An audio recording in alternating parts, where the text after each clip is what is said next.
What if true dragon Rimuru born as Veldanava's last hope, Rimuru Tempest? The story follows the original series with a twist. Rimuru is reincarnated as a true dragon subspecies instead of a slime, possessing a mature form and abilities capable of turning the impossible into reality, the ultimate hope left behind by the Star King Dragon, Veldanava, before his passing. BY, Slime 237. On Wattpad. Prologue. The story begins 2,000 years ago, following the assassination of both Veldanava and Lucia. Veldanava used whatever strength he had left, pouring the majority of his power into his unborn daughter, Milim Nova. After the assassins left, Veldanava and Lucia decided to use their remaining life force to create a new soul. That soul was sent to another world, where they hoped it would one day return to correct all the wrongs in this world. With their final act, both of their souls entered the cycle of reincarnation, praying for the new soul's safe journey across the universe. After traveling through multiple universes, the soul found its way into the belly of a pregnant woman, who soon gave birth. That soul was named Satoru Mikami. Chapter 1, Reincarnation. Earth. Satoru thought, a completely normal day. That is what today was once again for me. I, Satoru Mikami, a 37-year-old man, graduated from university and working at a major company as a general contractor. But still, no girlfriend. Why is life so mean to me? Senpai, a voice called out. Satoru thought, that voice, is that? Senpai, it is good to see you today. Satoru thought, yep, it is Tomua, my carefree junior. Satoru Mikami said, it is good to see you too, Tomua. But who is the girl next to you? Don't tell me. Tomua said, yep.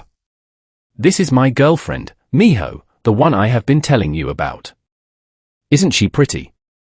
Satoru screamed in his mind, why, God, why does my junior get a girlfriend and not me? Miho said, it is nice to meet you, Mikami-san. Satoru said, it is nice to meet you too.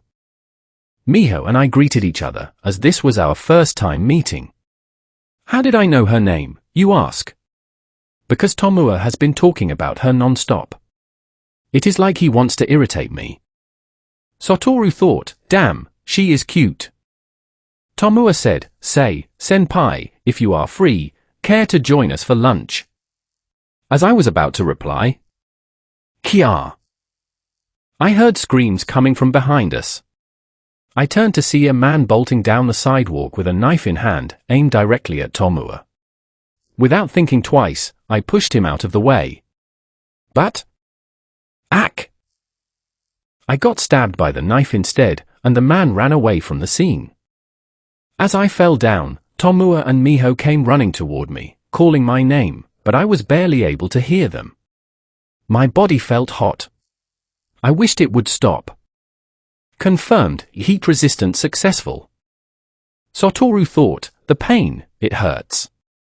Confirmed, pain nullification successful. Satoru thought, guess it would hurt. I am only human, after all. This pain really is unpleasant. If only I was stronger. Confirmed, physical enhancement successful. Satoru thought, if only I had more guts, I might have actually landed a girlfriend. Confirmed, predator successful. Satoru thought, well, it is all over now. My soul will soon return to the planet. What a shame. Confirmed, Esperian, Lord of Souls, successful. Satoru thought, I guess there is only one thing left to do. I reached out my hand to Tomua using whatever strength I had left and spoke. Satoru said, Tomua. Listen, if I die, take my PC, submerge it in water, turn it on, and wipe it clean. Everything must go. Do it for me. With that, I covered the matter of utmost importance.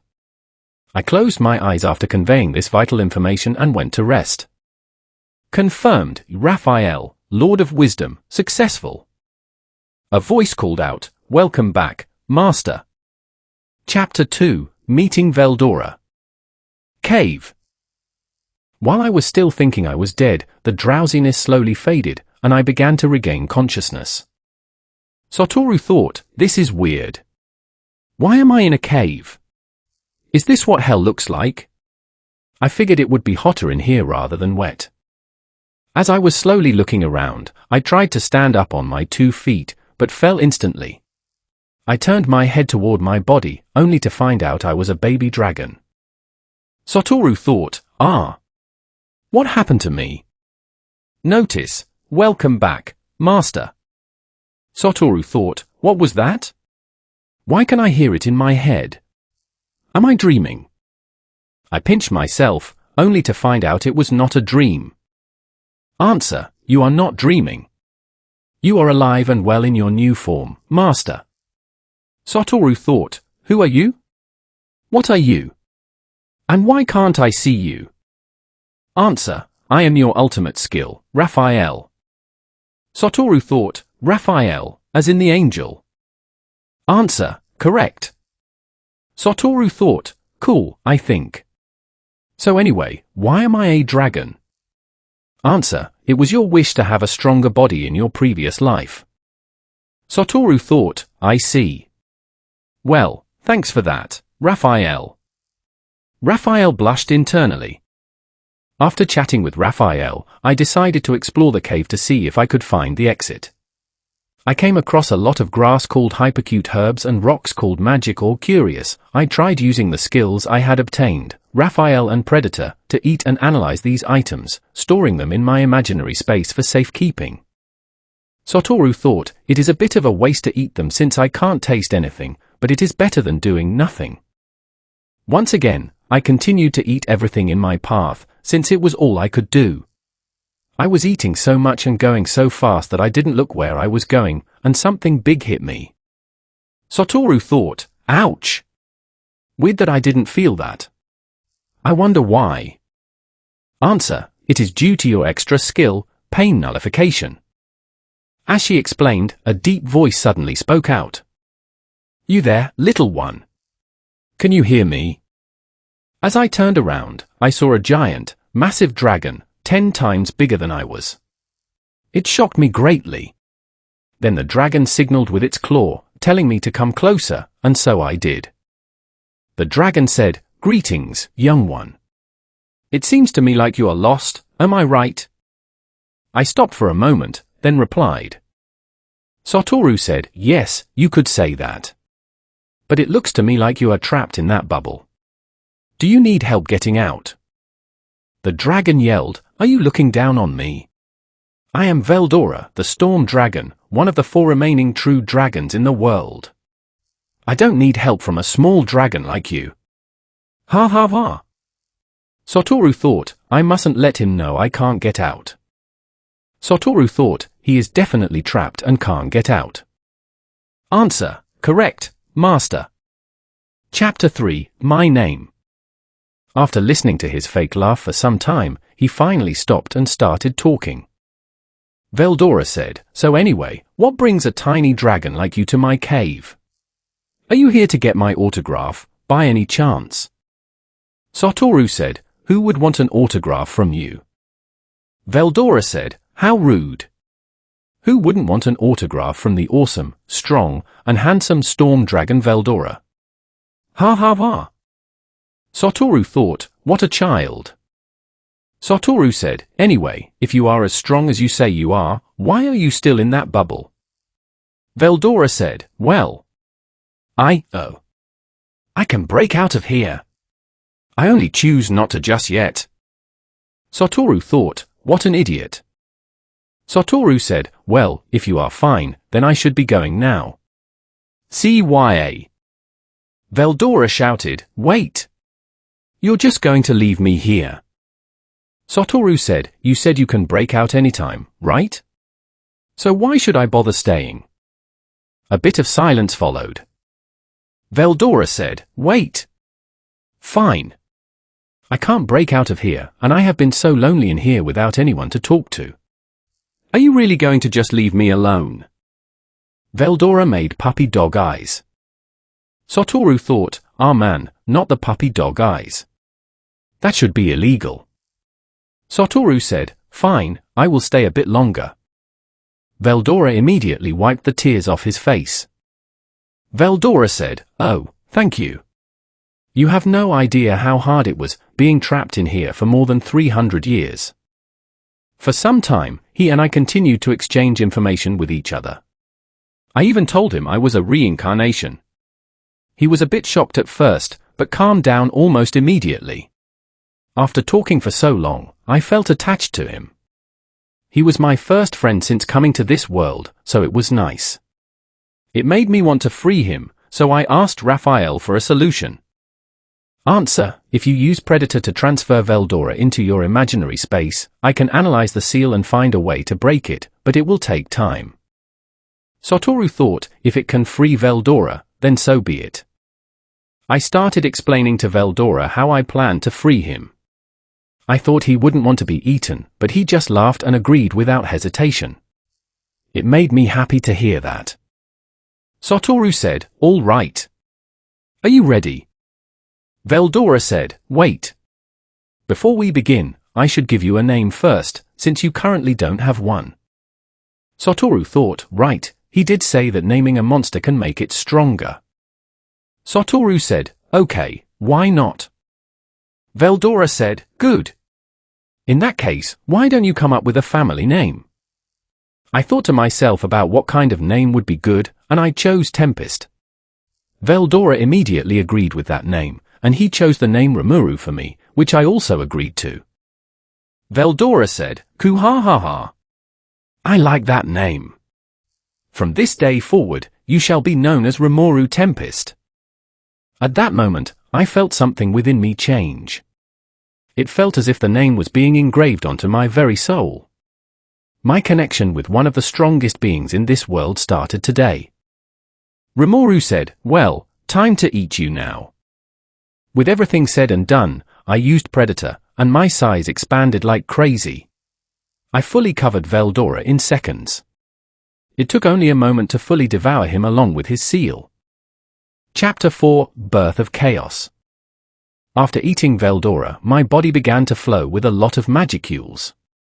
It felt incredible at first, but I slowly felt dizzy and sleepy. Without a sound, my body fell to the ground while I drifted into a deep sleep.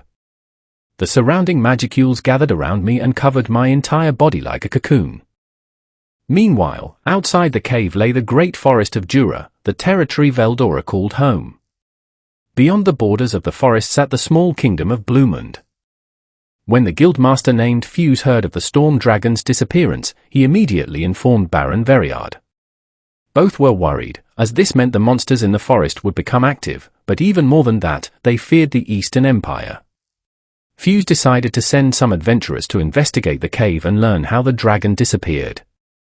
Fuse said, "Ellen, Cavil, Guido, I want you three to investigate the storm dragon's disappearance." Ellen said, "But that is so much work." Cavil said, "Hey, a job is a job, so let's do it." Guido said, "Same here." Ellen pouted, "You two are no fun." In the north, on the ice continent, the place where the strongest beings in this world reside, including the Ice Empress Velzard and the Primordial Red, the first demon Lord Guy Crimson, the conversation took place.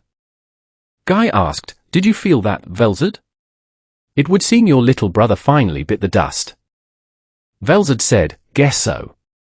He was always causing trouble and destruction wherever he went, so maybe he will come back as a more mature being." As if such a miracle could ever happen. Guy said, "All you can do is hope." Guy took a sip of the wine that Misery poured for him.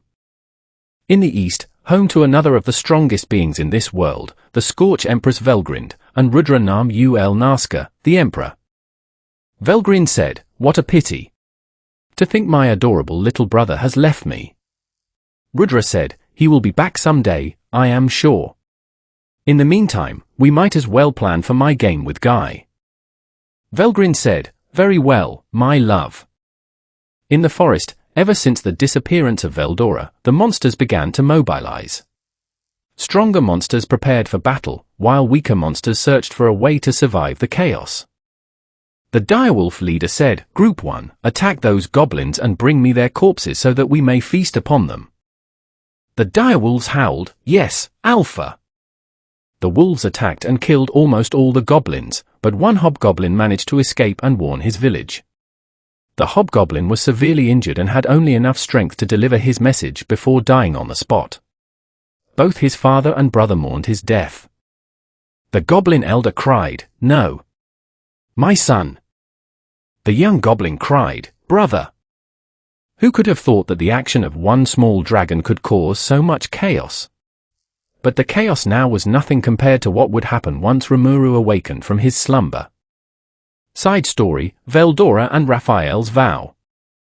After Rimuru ate Veldora, Veldora felt that some of his magicules were synchronizing with Rimuru's soul, which he found interesting.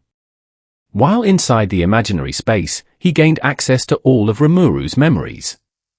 He was most interested in the memories containing manga, so he started going through all of them. As he scrolled through the memories, he came across one that seemed different from the rest. Veldora thought, "This one doesn't look like it is from Earth." He accessed the memory and was shocked beyond words to find scenes involving his older brother, the Star King Dragon Veldanava. He focused more on the memory and discovered that Rimuru was created by his brother and Lucia to fix the world if it ever broke beyond repair. As he finished watching the memory, a voice called out to him. Raphael asked, "Have you seen enough?" Veldora asked, "Who are you? And why do you look almost like my older brother's wife?"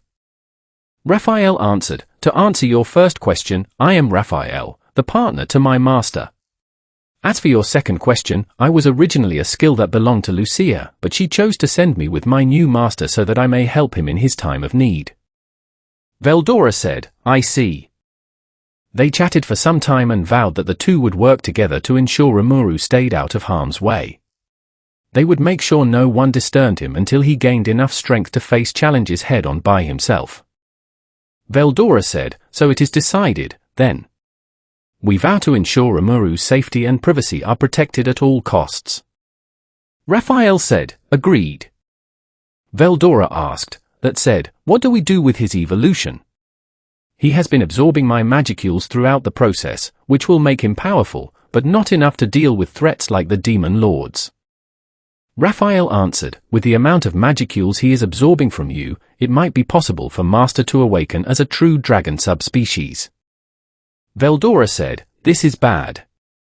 Even as a subspecies, there is still a chance my sisters could sense him. Is there a way for you to shield his presence? I am pretty much useless at this point." Veldora crossed his fingers, hoping for a yes. Raphael said, "There is." Veldora thought, "Thank goodness." Veldora said, "Then I shall leave Rimuru in your care until I can be freed from this place." Raphael said, "Understood." Chapter 5, Outside. Cave. It had been 3 days since I fell into a deep slumber, but now I was about to wake up and break free from this cocoon. The cocoon shell slowly cracked, then burst open. Rimuru said, "Well, that was a nice long nap. Wow, I feel stronger somehow, like I can beat anyone who gets in my way." Rimuru used this opportunity to unleash his newfound strength. It was overwhelmingly powerful compared to before he evolved. Rimuru said, "That was fun, but I think it is time I get out of this cave and into the wild." "Hey, Raphael, are you there?" Raphael answered, "Yes, Master." Rimuru said, "Good, you are still here. So, any idea on how we are supposed to get out of here?" After hearing those words, Raphael started guiding Rimuru through the cave like a GPS. He encountered some monsters along the way, but he easily dealt with all of them and consumed them. Things were looking great until Raphael spoke up. Raphael said, "Master, I think you should start learning how to suppress your aura before going outside." Rimuru asked, "What do you mean?" Raphael answered, "Because Master is leaking a lot of magicules, which can cause monsters to run away or attack you if they feel threatened." Rimuru said, "Okay then, I will do it. I trust you, partner." Raphael blushed silently. Rimuru took some time to control his aura until finally he was able to lower it by 30%. But Raphael secretly lowered it even more, making him release only 20% of his aura. Rimuru said, "Well, that was easy." Raphael said, "You did well today, Master. To reward your effort, I helped you unlock a new skill, Mimic." Rimuru said, "Ooh, that sounds cool." He decided to stop and try his new skill, Mimic, to copy the appearance of the monsters he ate. The first monster he turned into was a slime, since it was the first monster he encountered, followed by a black spider, a centipede, and so on. After that, he continued walking until he reached a giant gate. Rimuru said, "This must be the exit. Time to get out of here." Just as he was about to touch the door, the gate began to open. With quick thinking, he turned into a slime and hid behind a rock. He took a peek and saw 3 humans, Ellen, Cavil, and Guido. Ellen used a magic spell to make herself and the other 2 invisible as they entered the cave. Rimuru took this chance to hop out. Rimuru shouted, "Freedom!" In the north, Velzad looked toward the direction of the great forest of Jura until Guy interrupted her thoughts. Guy asked, "Something the matter?" Velzad said, "I thought I felt a true dragon aura just now, though it felt a bit different." Guy said, "You must be imagining things." Velzad said, "Maybe it is nothing." Just like Velzad in the north, Velgrind in the east felt it too, but chose to ignore it because her attention was focused on Rudra. Chapter 6, Goblins and Wolves. After leaving the cave, Rimuru chose to remain in his slime form as he slowly explored the forest. That was until he encountered a group of goblins wearing armor, trembling right before him. One of the goblins, who looked like the leader of the group, spoke up. The young goblin asked, "Strong One, can you hear my voice?" Rimuru thought, "Does he mean me? Since there is no one else here, I might as well say hi." He slowly approached them so he could introduce himself, but it went a bit sideways. Rimuru shouted, "Hi. My name is Rimuru Tempest. What is yours?" The goblin screamed, "Ah! Please don't hurt us." They all knelt on the ground. Since Rimuru thought his slime form had a quiet voice, he chose to shout, but ended up scaring the goblins. His aura was still high enough to frighten weaker monsters. Rimuru thought, "Crap, so much for a first impression." Rimuru said, It is okay. I am not going to hurt you, so please stand up." The young goblin said, "Right. Of course." The goblin group then returned home with Rimuru, where he soon learned about their dilemma involving direwolves. The goblins pleaded for his help, offering their loyalty in exchange. After listening to the elder's story, Rimuru decided to help. First, he healed the injured goblins with his high-grade potions, then created a fence to block the enemy's advancement. As the sun set, it was time for the wolves to show up. Rimuru hopped toward the edge of the fence he had ordered the goblins to build. Upon reaching the area, he saw the direwolves and had the goblins ready their bows. Instantly, the direwolves charged at the gate, but they were shot down by the goblins. The ones not killed by arrows were struck down by Rimuru's steel thread. This caught the direwolf leader's attention. The direwolf leader snarled, "You! This is your doing, isn't it, slime?" Rimuru said, "Come see for yourself, you mutt." Angered by the taunt, the leader charged forward, tearing down the threads in his path. He pounced high into the air to strike Rimuru down. But before he touched the ground, Rimuru bound him with steel thread, rendering him helpless, and sliced his head off using water blade. Next, using Predator and Mimic, Rimuru took the form of the dead leader and unleashed Menace, causing the remaining wolves to submit to him. After welcoming the direwolves into the village, Rimuru planned to give names to all of them, causing everyone to cheer happily. He started with the goblins first, followed by the wolves. Rimuru said, "From this day forward, you shall be Rigard, Rigger, Gobta, Gobzo, Lilina, Haruna, and so on." With the goblins named, it was time for the direwolves, starting with the leader's son.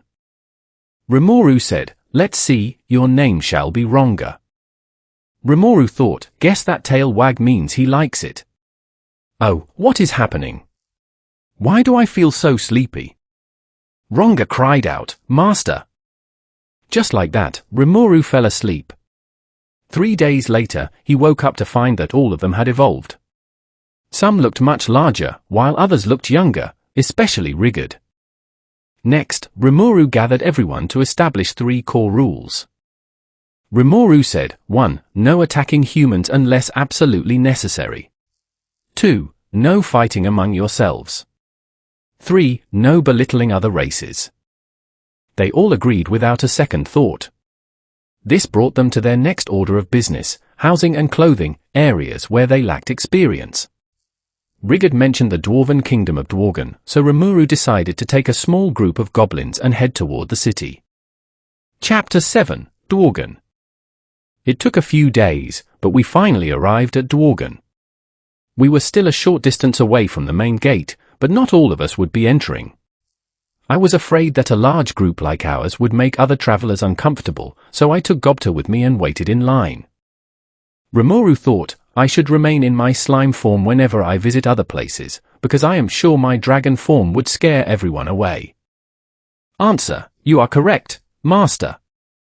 As we were waiting in line, 2 foolish men came up behind us and started threatening us, saying they were going to abduct and sell us.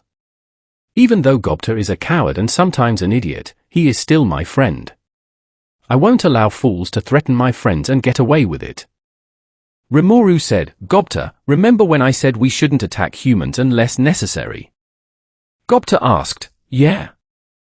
Rimuru said, Well, this counts as 1. So turn around and cover your ears, got it? Gobta said, Right. Using my skill mimic, I took the form of Ronga in his largest state, though the form I turned into felt much bigger than Ronga's actual size. I ignored that for the moment and focused on the 2 men as they tried to attack me with weak moves. Rimuru said, You had your fun. Now it is my turn. Menace roar. I got so caught up in the moment that I forgot to hold back. Rimuru thought, crap. I am in big trouble now. Report: Menace damage, 16 fled, 68 confused, 92 fainted, 37 soiled themselves. Rimuru thought, You could have left that last part out. Answer: Perhaps, but you should still learn restraint, Master. Rimuru thought, I know that. Just then, I saw dwarven guards heading toward me, so I quickly reverted back to my slime form, giving an innocent smile and a wink. Sadly, I ended up in a cell inside a barrel, and Gobta got dragged into the mess too, though he was somehow fast asleep. Rimuru thought, We are in the middle of a crisis, and he is just napping. Maybe I should have brought Rigor instead. The guard captain said, Well, I looked through the report. It seems you only attacked when they threatened you and your friend, so you shouldn't be in any big trouble. But don't ever do that again, okay? Rimuru said, You have my word. Just as he was about to open the cell doors, another guard came running in. The guard shouted, Captain Kaido, bad news. An Armosaurus was found in the mine. Kaido yelled, What? The guard said, That's not all. Gram and his brothers were attacked and are heavily injured. Kaido asked, But we have potions, right? The guard said, It is not enough, sir. Kaido seemed very worried for his friends. I couldn't just sit there doing nothing, so I hopped out of the barrel and filled it up with the high-grade potions I made from hypercute herbs. Kaido immediately grabbed the barrel and rushed out, while I waited back in the cell. Chapter 8, Meeting Kaijin. I waited for hours. Since I had nothing to do, I practiced controlling threads, shaping them into different forms, and eventually cocoon-wrapped Gobta upside down. After a while, Kaido returned, bringing 3 of his dwarf friends with him. Rimuru thought those 3 must be the friends he wanted to save. Glad they are okay. Kaido said, Thank you for saving them, Rimuru. I owe you one. Rimuru said, You don't need to go that far. I just did what I could to help, that's all. Gram said, Nonsense. If it wasn't for you, we would have lost our lives back there. Dord said, He's right. I thought I lost my arm for good. MYRD nodded in agreement. Kaido said, "Tell me, Rimuru, is there anything you want? I'm sure you didn't just come here for sightseeing, right?" Rimuru thought, "Clever." Rimuru said, "You're right. I actually came here to look for artisans who are willing to come work at my village." Kaido said, "I see. In that case, I'll introduce you to my brother, Kaijin. He's the best blacksmith in the kingdom." Rimuru said, "Really?" Kaido took me to Kaijin's workshop, where I saw him hammering away at a sword. I could sense he was upset about something. Kaido said, "Big bro, how are you?" Kaijin asked, "Hey Kaido, what brings you here? And what's a slime doing in here?" Rimuru thought, "Nice to meet you too, old man." As I was about to introduce myself, Gram and his brothers stepped forward and introduced me to Kaijin instead. Upon hearing the story, Kaijin bowed his head to show his gratitude, though he still seemed focused on finishing the sword. I asked what was bothering him, and he explained that a minister named Vesta had ordered 20 magic swords to be completed by today. Kaijin knew it was impossible, but his pride as a blacksmith wouldn't let him refuse, so he took the order anyway. Rimuru thought, he truly is an amazing blacksmith. I have got to help him somehow. Raphael, can you duplicate the sword? Answer, yes. Rimuru thought, great. I asked Kaijin to show me one of his completed swords. Using my skill, I duplicated it instantly, creating all 20 swords on the spot. Kaijin gasped, unbelievable. Rimuru said, sorry if I made you feel bad. Kaijin said, well, it did hurt my pride a bit, but at least I get to relax. How about we all head to the Butterflies of the Night to grab a drink? Rimuru said, no thanks, I don't really need to drink, so. Gram said, come on, you have to go. There will be lots of cute elves there. Rimuru thought, elves? Rimuru said, well, since you insist. Raphael said, Master is such a child sometimes. Rimuru thought, shut up. Elves, here I come. Chapter 9, Destined One. In the bar. The moment Rimuru entered, his whole slime body began to glow bright red from the sight of all those elves. One of the elves came running toward him and hugged his soft, jiggly slime body, holding him close to her chest. Slowly, more of them approached Rimuru, surrounding him with their beautiful figures, which made Rimuru's slime body melt a bit. Rimuru thought, this is heaven. Kaijin said, I see you're very relaxed, considering you didn't want to come in the first place. You look quite happy. Rimuru froze for a minute before fixing his slime body. Rimuru said, don't be ridiculous. Kaijin and the dwarf brothers just grinned at him. The bar manager said, all right, gentlemen, have a seat wherever you like and enjoy the service. All of them went to sit at the big table in the corner. They were all having fun until one of the elves, who seemed to be a dark elf, asked Rimuru if he would like her to read his fortune as she held out a crystal ball. Rimuru said, interesting. What can you see, exactly? The dark elf said, anything, really. How about I show you who you're destined to be with? Everyone stared at Rimuru the moment she said that, curious to see who he would end up with. Rimuru paused for a second, then nodded. Rimuru thought, my destined one, who? I can't wait to see who she is. I bet she's pretty. The dark elf said, all right, here I go. As she waved her hands around the ball, an image began to slowly appear. Within the crystal, they all saw a girl with black hair, black eyes, and a burn mark below her left eye. Rimuru was stunned at the sight, but the vision didn't end there. Another figure showed up, one with black hair and blue eyes. Lastly, a final image showed the same girl from the first vision, but with blue hair and red eyes, without the burn mark. Rimuru thought, holy cow, I have 3 destined ones, and they all look so pretty. Man, I wish I could meet them now. Notice, you might get your chance, master, because... Before Raphael could finish her sentence, a man approached the table where Rimuru and Kaijin were sitting. It was Minister Vesta, acting arrogant and talking down to them. Vesta said with a smug, "Kaijin, shouldn't you be working on the swords I ordered? Or are you disobeying my orders?" Kaijin said, "No, Vesta. I'm drinking because I already finished the swords. You can go check for yourself." This took Vesta by surprise and made him upset. He then laid eyes on Rimuru, started insulting him, and poured a big glass of beer right on top of him. This made Rimuru mad.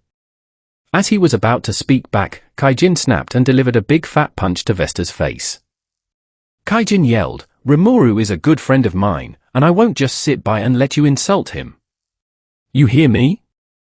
He delivered another punch, which caused Vesta and his lackey to flee the bar. Just when things couldn't get any worse, Kaijin, the dwarf brothers, and Rimuru were arrested by Kaido and sent to the cell where Rimuru was once held. They reached the cell, only to see a sleeping Gobta wrapped in a cocoon attached to the ceiling. Rimuru thought, after all this time, he's still asleep. They were ordered to stay there until tomorrow's trial. Rimuru thought, this just keeps getting better and better. Chapter 10, Trial. Morning came, and everyone except Gobta was brought to the Grand Hall for trial, where they would be judged by King Gazelle Dwargo. Vesta arrived as well, covered in bandages, clearly planning to lay all the blame on them, likely having bribed the lawyer too. Answer, your hunch is spot on, Master. Rimuru thought, Raphael, can you come up with a way to get us out of here in one piece? Answer, don't worry, Master. Everything will be all right. Rimuru thought, if she says it will be all right, then I trust her. A guard shouted, His Majesty Gazelle Dwargo will now enter. With the appearance of the king, the trial officially began. Rimuru kept a close eye on King Gazelle while the lawyer spouted lies about the previous night's events. Everyone listened until Raphael spoke up. Raphael reported, Master, King Gazelle is trying to read your mind. Rimuru thought, what? Then he might find out that I'm a dragon. Raphael, can you block it? Answer, I recommend you use Esperion, Lord of Souls, to block the effect. Rimuru thought, I haven't used this skill before because Raphael told me not to, but I'm eager to see what it can do. Rimuru activated Esperion, Lord of Souls, and used Soul Shock, sending a small shockwave through the air into Gazelle's mind. It stopped his mind-reading skill instantly, and thankfully, no one noticed except Gazelle himself. The lawyer finished spouting his nonsense, and all attention turned to King Gazelle. He stood up from his throne and called out to Kaijin. Gazelle asked, It's been a while, Kaijin. Have you been well? Kaijin replied, Yes, Your Majesty. Gazelle paused for a moment, then continued, I will ask you this, Kaijin, are you interested in returning to my ranks? This made everyone focus on Kaijin. He turned his head to look at Rimuru for a second before turning back to face the king. Kaijin said, Forgive me, Your Majesty, but I already have a new master to serve, and I will not betray him even if you order me to do so. This comment caused the guards to point their spears at Kaijin, but King Gazelle raised his hand, prompting them to lower their weapons. Gazelle said, I see. Then I hereby pass my judgment. Kaijin and his brothers are to be exiled from this land. That is my verdict. Disappear from my sight at once. This brought tears to Kaijin's eyes, but he put on a brave face and walked out of the hall with Rimuru and the others. Later, after everyone else left, only Vesta, the judge, and King Gazelle remained in the hall. Gazelle knew what Vesta had done and stripped him of his position as minister. Gazelle exited the hall and met Henrietta, his spy, who reported everything about the incident. Gazelle said, Henrietta, I want you to keep an eye on that slime. Henrietta replied, Yes, my king. Gazelle warned, and be careful. I wasn't able to get a reading on how powerful that slime is, but I know one thing for certain, it is powerful. Henrietta said, I shall. Gazelle thought to himself, that slime was able to block my skill. Its power is like nothing I have ever seen before. It might even be on par with a catastrophe-level threat, or worse, the storm dragon Veldora. As they traveled back to the village on the backs of the Tempest wolves, Rimuru tried using more of Esperion, Lord of Souls, to see how powerful it was. He activated Soul Search, a sub-skill that allows detection of creatures within a surrounding radius, but suddenly felt a sharp pain in his soul. Warning, Master, deactivate the skill at once. You are not strong enough to use its full power yet. Rimuru immediately deactivated Esperion, and the pain subsided. Rimuru thought, guess that's why Raphael told me not to use this skill. Oh well, I'm sure I'll master it someday. Side story, the trio meet Shizu in Bluemond. After Cavill's party returned to the Free Union Bluemond Guild from the sealed cave to report their findings, they were immediately sent on another mission to investigate the Eastern Empire's activities following Veldora's disappearance. The trio left the room exhausted, their equipment in poor shape, and lacking the money to repair it. Ellen complained, "Can you believe that old man, sending us on another mission when we're all tired?" Cavill said, "Well, he is the guild master after all, so we have to obey. Let's just get this mission done." Guido added, "Yeah, then we can head to Mr. Yoshida's bakery in Ingrassia to enjoy his wonderful desserts." Ellen smiled, "That does sound nice. All right, let's get going, guys." Both replied, "Right." 2 weeks later, Few said, "It would seem that the Empire hasn't decided to mobilize yet." "That's good to hear." Ellen said, "Well, then we'll be taking our break now. Come on, boys." Both replied, "Right." As they were about to leave, Few spoke up, "Wait. Before you guys go, care to give me an update on the forest and its monsters?" Cavill answered, "Well, the monsters were behaving normally when the storm dragon disappeared." "Why do you ask?" Few said, "Let's just say I have a gut feeling that something big is about to happen in the forest. I'll give you 3 days to rest, then I need you all to investigate the forest. Don't leave any small detail unchecked, understand?" The trio sighed, "Yes, sir." The three left the building. Cavill and Ellen took their frustration out on a trash bin, yelling in unison, "He is such an asshole." Guido asked, "Well, are we going or not?" Cavill groaned, "Guess we have to. Let's go." A voice called out, "Excuse me." The trio turned around to see a black-haired woman wearing a mask that covered her entire face. Cavill asked, "Yes, can we help you?" She asked, "You guys are going to the Great Forest of Jura, right? Mind if I come along?" While Cavill hesitated, Ellen immediately invited her. Ellen said, "I'm Ellen, this is Cavill, and that's Guido. What's your name?" She replied, "Shizu." Ellen said, "Welcome to the party, Shizu." Shizu said, "Thanks." With that, the trio and Shizu set off for the Great Forest of Jura. Chapter 11, At Last We Meet. After returning from Dworgen, Rimuru was surprised to see a large group of goblins in the village. Rigard explained that they had heard of Rimuru granting names to others and wished to serve him as well, so Rimuru accepted and named them all. The first thing Rimuru did after naming them was go hunting with the goblin hunters to catch a bull deer for lunch. Along the way, they encountered a giant night spider. Rimuru beat it easily, but the hunting party struggled. Rimuru thought, these guys are good at hunting, but against stronger monsters like that, they are outmatched. Rigger knelt down, saying, "Sorry for being so weak, Rimuru-sama." Rimuru said, "No need to look so down. Just train and get stronger, and you guys will have no trouble with bugs like that." Rimuru thought, although, maybe I should consider recruiting other monsters, ones that are stronger. But which ones? Rimuru asked, "Hey, Rigger, tell me, are there any other intelligent races near here besides goblins and wolves?" Rigger replied, "Well, there is an ogre tribe 300 miles from here." Rimuru thought, ogres, who? Notice, ogres would be the best choice for recruitment. Rigger asked, "Are you thinking of recruiting the ogres, Rimuru-sama?" Rimuru said, "Not all of them, just some. You guys head back first, I'll follow when I'm done."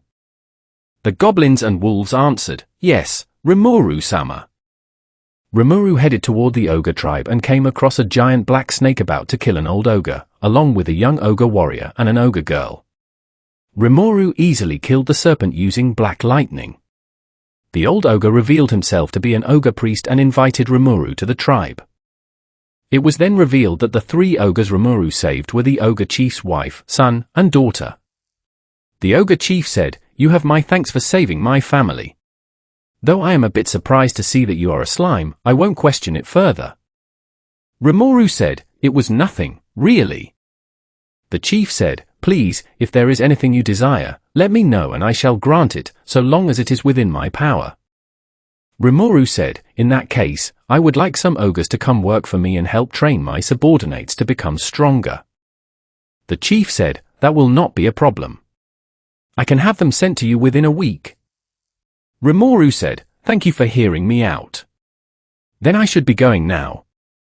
With that, Rimuru left the ogre tribe and started heading back to the village. Meanwhile, back at the ogre village, the ogre chief said, "Son, I would like for you to go to that slime's village after I've made preparations." The son asked, "And why is that, father?" The chief said, "I can tell that it was no ordinary slime." "Isn't that right, dear?" The wife agreed, "That's right. I knew the moment I saw him, he has tremendous power that is truly frightening." The chief said, "Which is why I'd like you to go and investigate to see if he is trustworthy, unlike Gelmud." The son replied, "Of course, father." While Rimuru was flying back, he heard screams and headed toward the noise. He found 4 adventurers fighting giant ants. The black-haired girl managed to kill several, but suddenly fell to her knees and was about to be struck down until Rimuru used black lightning to destroy the ant. He flew down and picked up the mask the girl had dropped. Rimuru said, "I think this belongs to you." Shizu picked up the mask and said, "Thank you, Mr. Slime." When Rimuru saw her face, he instantly remembered the visions of his destined ones. She was one of them. Rimuru thought with a blush, "I can't believe it. I found you at last." Raphael added, "Congratulations, Master." Chapter 12, The Promise. The trio were exhausted from the ant attack, so Rimuru invited all of them back to his village to rest. Once they arrived, Rimuru offered them food. The trio immediately started scarfing down grilled meat and fighting over the portions, while Shizu quietly ate her food from beneath her mask. Rigid said, "I hope you enjoyed your meals. My apologies that we couldn't provide more." Ellen said with her mouth full, "It's fine." Cavil added, "Yeah, just having something to eat is good enough for me." Rigid said, "That's good to hear. Now then, I believe it is time for introductions. Allow me to introduce the master of our fine village, the great Rimuru-sama." The trio swallowed in unison before turning toward Rimuru in shock. The trio gasped, "The master?" Rimuru asked, "Got a problem?" Cavil nervously said, "No, just surprised, that's all. I'm Cavil, that's Ellen, Guido, and Shizu." Rimuru said, "No need to be stiff, 'cause I'm not a bad slime, slurp." This line made Shizu chuckle softly. Rimuru asked why they were in the forest, and after chatting, he learned they were sent to investigate forest activity. Afterward, Rimuru left the tent to return to his duties. As the sun began to set, Rimuru saw Shizu standing alone on top of a hill. He hopped up to her, but before he could speak, she spoke first. Shizu looked down at Rimuru and said, "That line, it was from a game, isn't it? I'm not a bad slime, slurp." Rimuru blushed and asked, "Are you from Japan too?" Shizu replied, "Yes, I was." The two began exchanging stories about how they arrived in this world. Rimuru learned that she was summoned by the demon lord Leon Cromwell and abandoned, until a masked hero saved her before disappearing. Rimuru decided to form a soul corridor with Shizu so he could show her how much Japan had changed over the years. Unbeknownst to Rimuru, Shizu accidentally caught a glimpse of his memories regarding his destined ones, seeing herself alongside 2 others, one of whom was the masked hero. Shizu accidentally said out loud, "It's her." Rimuru asked, "What? Who?" Shizu said, "Sorry, Rimuru. I accidentally saw one of your memories about your destined ones." Rimuru said, "No, it's fine. It's not like I was trying to hide it from you." Shizu said in a sad tone, "But I'm not sure if I can be with you, because of Ifrit. He might attack you, and I don't want that to happen." Rimuru thought furiously, "Ifrit? Who? How dare Leon put such a monster inside my lovely soon-to-be wife's body? Hey, Raphael, can I use Esperion to save Shizu?" Notice, it is possible to remove Ifrit from her body, but you are still not strong enough to stop her from dying afterward. Rimuru thought, "Damn it. There has to be another way." Solution, you could transfer Shizu into your imaginary space to prevent her from dying until you become strong enough to save her, master. Rimuru thought, it's better than nothing. Rimuru faced Shizu directly. Rimuru said, "Hey, Shizu." He looked up to see her face blushing red and then realized what had happened. Rimuru thought, "Oh man, the soul corridor. I messed up." Rimuru asked, "Shizu, did you?" Shizu said, "Yes, I heard everything, and I am grateful to you for thinking about me, but..." Rimuru said passionately, "Don't say anything. I want to do this. Let me help you. Trust me to remove your pain, sorrow, and regret." Tears rolled down Shizu's cheeks as she said, "Thank you, Rimuru." Shizu picked up Rimuru and gave his body a gentle kiss before letting him use Esperion to separate her from Ifrit, followed by Predator to transfer her into his imaginary space. As the sun set, Rimuru's body began to change, taking on the human form of Shizu, though taller and built like a young man, while retaining a refined face. He walked down into the village, only to see everyone covering their faces and looking away. That was when he realized what was wrong. Rimuru screamed, "Holy crap, I'm completely naked." Raphael chuckled, "What a nice figure you have there, master." Rimuru yelled in his mind, "Shut up and make me some clothes." Side story, inside the imaginary space. After Rimuru transferred Shizu into his imaginary space, she assumed she would be completely alone. To her surprise, she met others inside, including someone truly unexpected. Shizu thought, "So this is Rimuru's imaginary space? It's quiet here." A voice called out, "It sure was, until you showed up." Shizu turned around, and the sight shocked her so much she fell to the ground trembling. Shizu stammered, "No way. Veldora?" Veldora said, "It's okay, Shizu. I'm not going to hurt you. You are one of Rimuru's destined ones, after all, and I wouldn't want my sworn friend to be sad if I accidentally harmed you." Shizu calmed down slightly, but when she looked to the side, she saw Ifrit sitting next to Veldora at a table, playing a game of shogi. Shizu gasped, "Ifrit!" She prepared to attack, but a voice stopped her. The voice said, "Shizu, it is all right. Ifrit will not harm you anymore. I will ensure it." Shizu asked, "Who are you? Where are you?" The voice answered, "I am Raphael, the partner to my master." Shizu said, "Partner, huh? Well, it's nice to meet you." Raphael replied, "The pleasure is all mine, Shizu." Raphael then showed Shizu memories of Rimuru, as well as the history involving Veldanava and Lucia. Veldora explained the vow he and Raphael had made, and Shizu felt a deep desire to protect Rimuru from the bottom of her heart as well. With Shizu joining their circle, they looked out through Rimuru's eyes and were shocked by what they saw, especially Shizu, who covered her face in embarrassment. Outside, Rimuru was still yelling, "Holy crap, I'm completely naked." Shizu buried her face, crying out, "Oh, Rimuru. How could you let this happen?" Veldora laughed, "That was quite the scene." Shizu's face turned bright red as she shouted, "Don't look, please." Chapter 13, An Unexpected Surprise. After recovering from the previous night's unexpected scene, Rimuru, now in his new human form, explained Shizu's situation to the trio and asked them to keep it a secret, to which they agreed. Before they left, Rimuru asked Kaijin to craft special equipment to replace their old gear. They said their goodbyes and disappeared into the forest, followed shortly by distant screaming. Rimuru thought, safe trip, I guess. He returned to his tent to experiment with his human body. After putting on clothes, he headed out to test his physical capabilities. He ran through the forest, taking down monsters using basic physical abilities and a sword from Kaijin's workshop. Further in, he spotted an injured giant beetle trying to protect a wasp from a blade tiger. Rimuru stepped in and saved both insects. The beetle coughed, "Thank you for saving us, strong one." The wasp cried, "Hang on, brother. I'll find a way to heal you."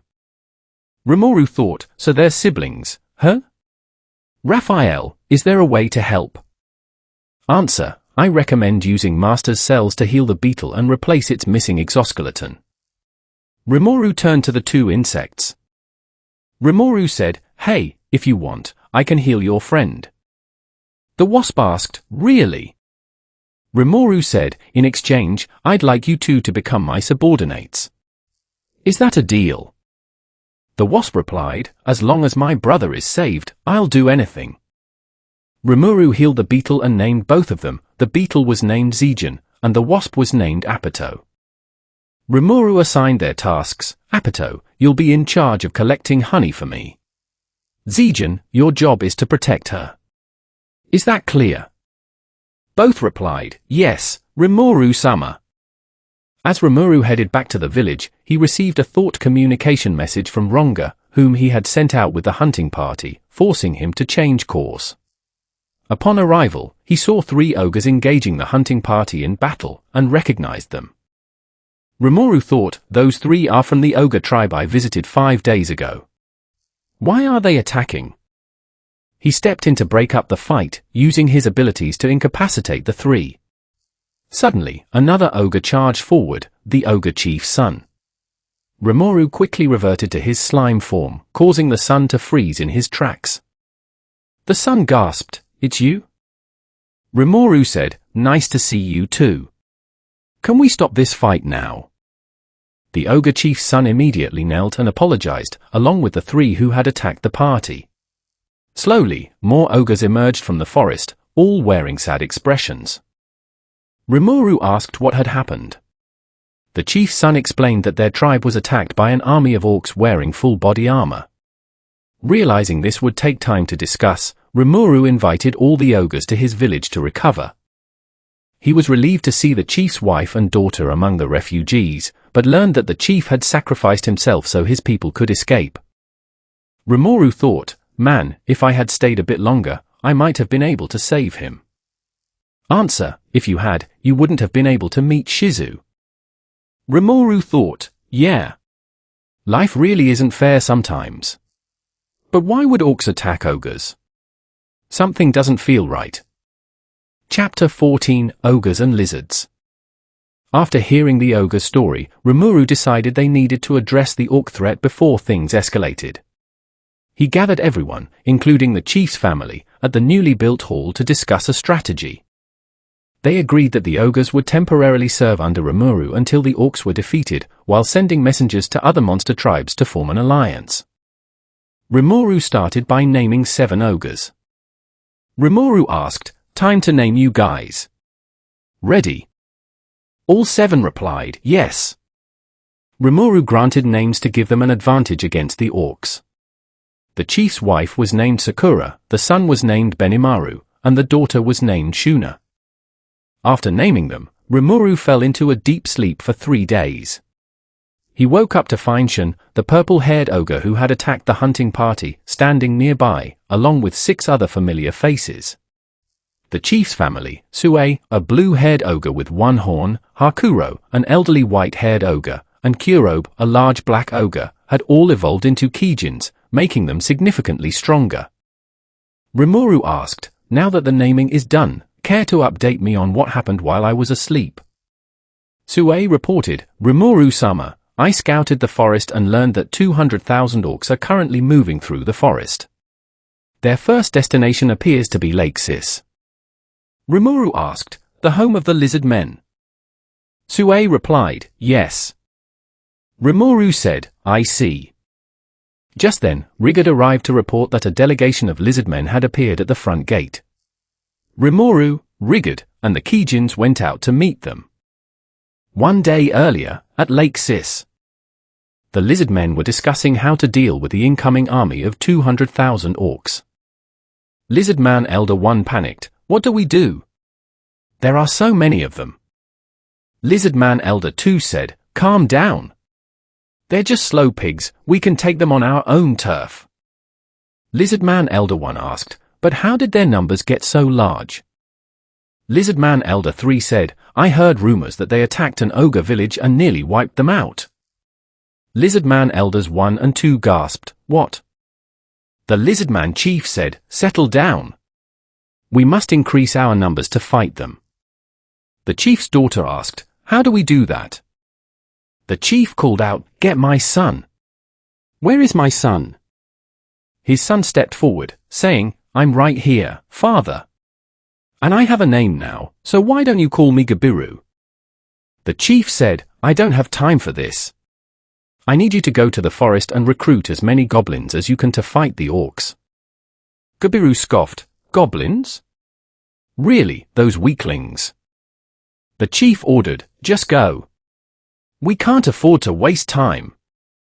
Gabiru said, yes, father. Present day, at the village gate. Gabiru struck a boastful pose and shouted, how dare you make me wait for so long, you weaklings? Don't you know that I, the great Gabiru, came all this way to see you? You could at least show some gratitude. Rimuru thought with a sigh, seriously, what a headache. Chapter 15, Plan and Guest. Gabiru continued to boast and look down on us, which made some of the Kijin, especially Benimaru and Shin, furious. He even said we should be honored to be his servants, which made the two of them explode in anger. I quickly calmed them down and told Gabiru that we would not be serving under him. He brushed off my statement, saying a weak slime like me should not interrupt him. Now I know how those two feel. Rimuru thought, that really pisses me off. Rigger tried to negotiate peacefully, but Gabiru's idiocy kept making things worse, so I quickly used Soul Shock to put him to sleep. This made the other lizard men freeze up for a second before dragging Gabiru's unconscious body away. Rimuru said, finally, glad that's over. After that, everyone went to the hall to discuss how they would move forward. While I was asleep, they had gathered as much information as they could, and it came down to two possible reasons for the orc invasion. One was Gelmud, a magin who had tried to name an ogre before I showed up, but was turned away instantly. Second was an orc lord, a monster said to be able to empower its allies so long as the beast continues to feed. Rigid said, we should exercise caution, Rimuru-sama. We can't afford to make any mistakes. Rimuru said, I agree. As I replied, Sue flinched for a second. Rimuru asked, what's wrong? Sue replied, one of my body doubles encountered someone in the forest, and she wishes to speak to you. Rimuru asked, who is it? Sue said, it's a dryad. Everyone gasped at the news. Rimuru said, wait, an actual dryad? Sue asked, yes. Should I let her in? Rimuru said, of course, bring her in. The table in front of them slowly began to glow, and out of nowhere, a beautiful female figure emerged, surprising everyone. The dryad said, greetings, ruler of monsters, and all who serve under him. I apologize for my uninvited visit. I am Trainee, a pleasure to meet you. Rimuru said, greetings to you too. I am Rimuru Tempest. What brings you to my village? Trainee said, I wish to request a favor from you. Rimuru said, a favor, huh? Let me guess, you want me to help defeat the orcs, am I right? Trainee sounded a bit surprised, yes, that is exactly right. Rimuru thought, no surprise there. Why else would you be here?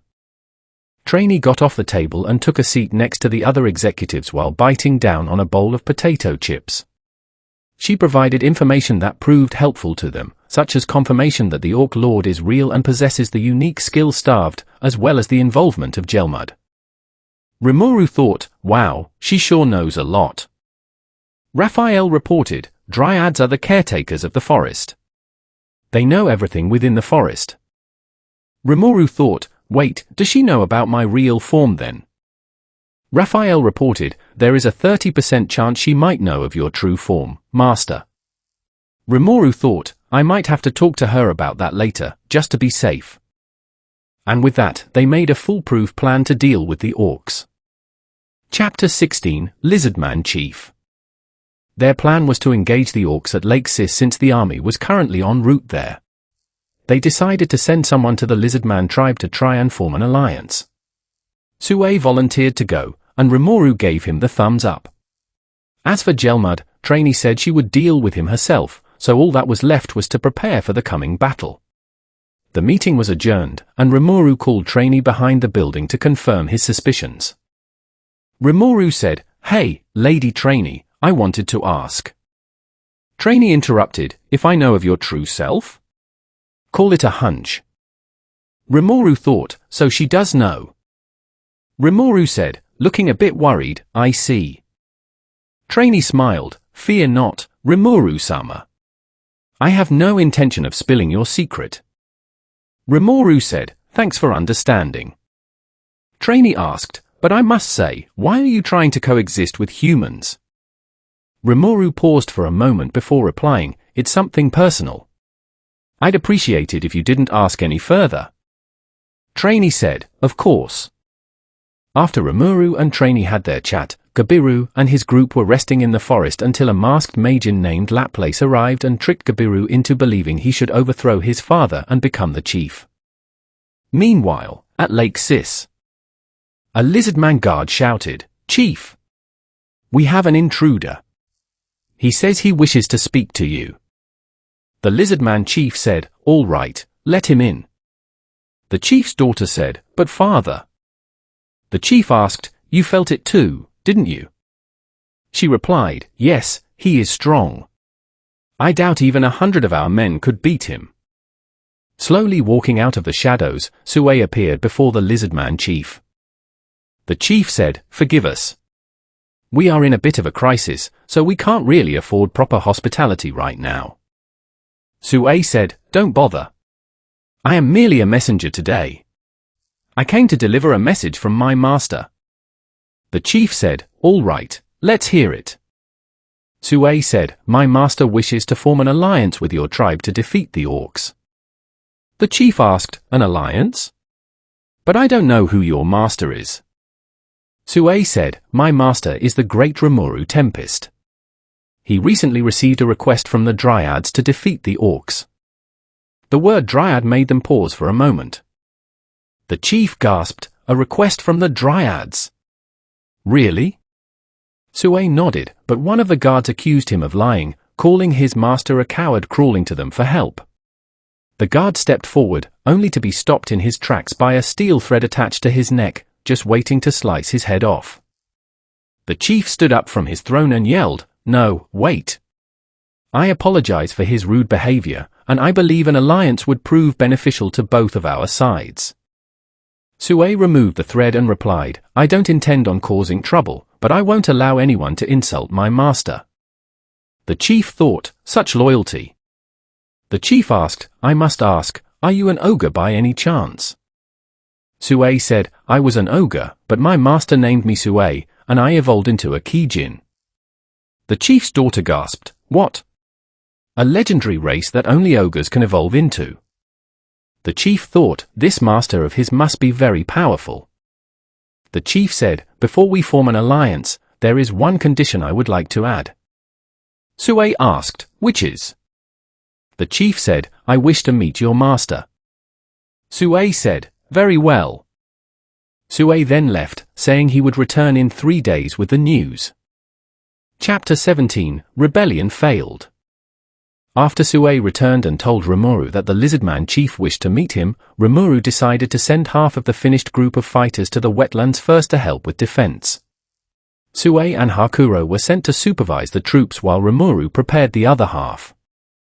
3 days later at Lake Sis. The Lizardman chief ordered all of his men to focus entirely on defense while waiting for reinforcements, but it wasn't easy, as some of the orcs possessed ogre-like strength. A Lizardman guard yelled as he killed an orc, "Die!" Another guard said, "I can't believe how strong it was. It's like fighting an ogre." A third guard said, "Reinforcements should be here soon. Let's just keep waiting." Gabiru returned with his men and shouted, "If we just defend, we'll eventually be killed." When Gabiru returned, the first thing he did was persuade several guards to join his side so he could overthrow his father. After some time, he marched into the hall where his father and sister were resting. Gabiru said, "Father, I have returned." The chief said, "Good to see you in good health, my son." Gabiru said, "Father, why are we just defending? Shouldn't we be fighting instead of cowering?" The chief said, "You weren't here, so you wouldn't know, but a few days ago we received a request for an alliance. Until they get here, our only choice is to defend." Gabiru sneered, "You have grown old, father."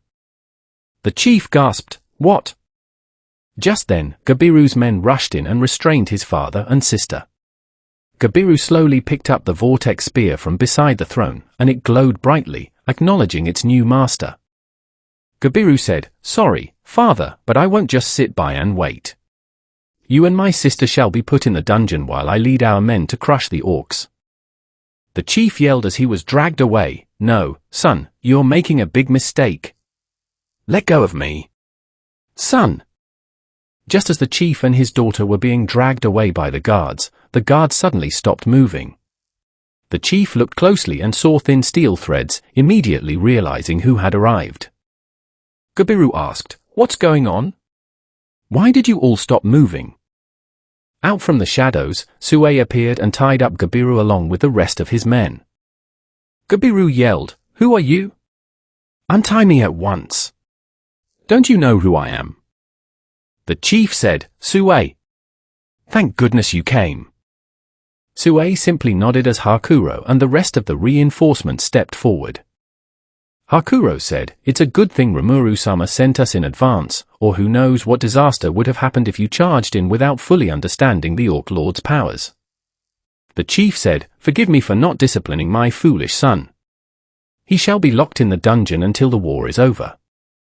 The guards were about to take Gabiru away, but Hakuro intervened. Hakuro said, "No. I believe allowing him to join the battle and see firsthand how powerful the Orc Lord is with his own eyes would be the best way to teach him a valuable lesson." The chief said, "If you think that is for the best, then I have no objections." Gabiru was pushed to the side, humbled and silent. Sue said, "Rimuru-sama will be here tomorrow at the earliest. We should prepare soon." Everyone answered, "Right." The next day, Rimuru and the rest of the reinforcements arrived, and the counterattack began.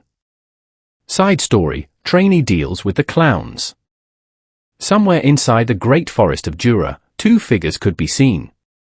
One was dancing around excitedly while the other stared into his crystal ball. They were Laplace and Gelmud. Laplace laughed, "Goody good good. Those orcs are making their way through the wetlands. Those lizards will be crushed." Gelmud said, "Indeed. It is my brilliant plan, after all." Laplace said, "It sure is, Gelmud-sama. Ha ha ha." Gelmud boasted, "It won't be long before my child becomes the new demon lord. Soon I will have it do my bidding and take control of the forest." His words were cut short by an unexpected guest. Trainee said, "Well, you two seem to be having quite the little party." They both turned toward the voice and saw Trainee standing there with a serious expression. Laplace panicked, "Uh-oh. It's a dryad, the caretaker of the forest." Gelmud gasped, "Say what?" Trainee said, "You two are trespassing in my forest. Therefore, I shall remove you from this place." Trainee summoned a wind spirit and had it attack both of them. Gelmud survived, but Laplace lost an arm in the blast. Gelmud shouted, "Laplace, your arm!" Laplace said, "This is bad.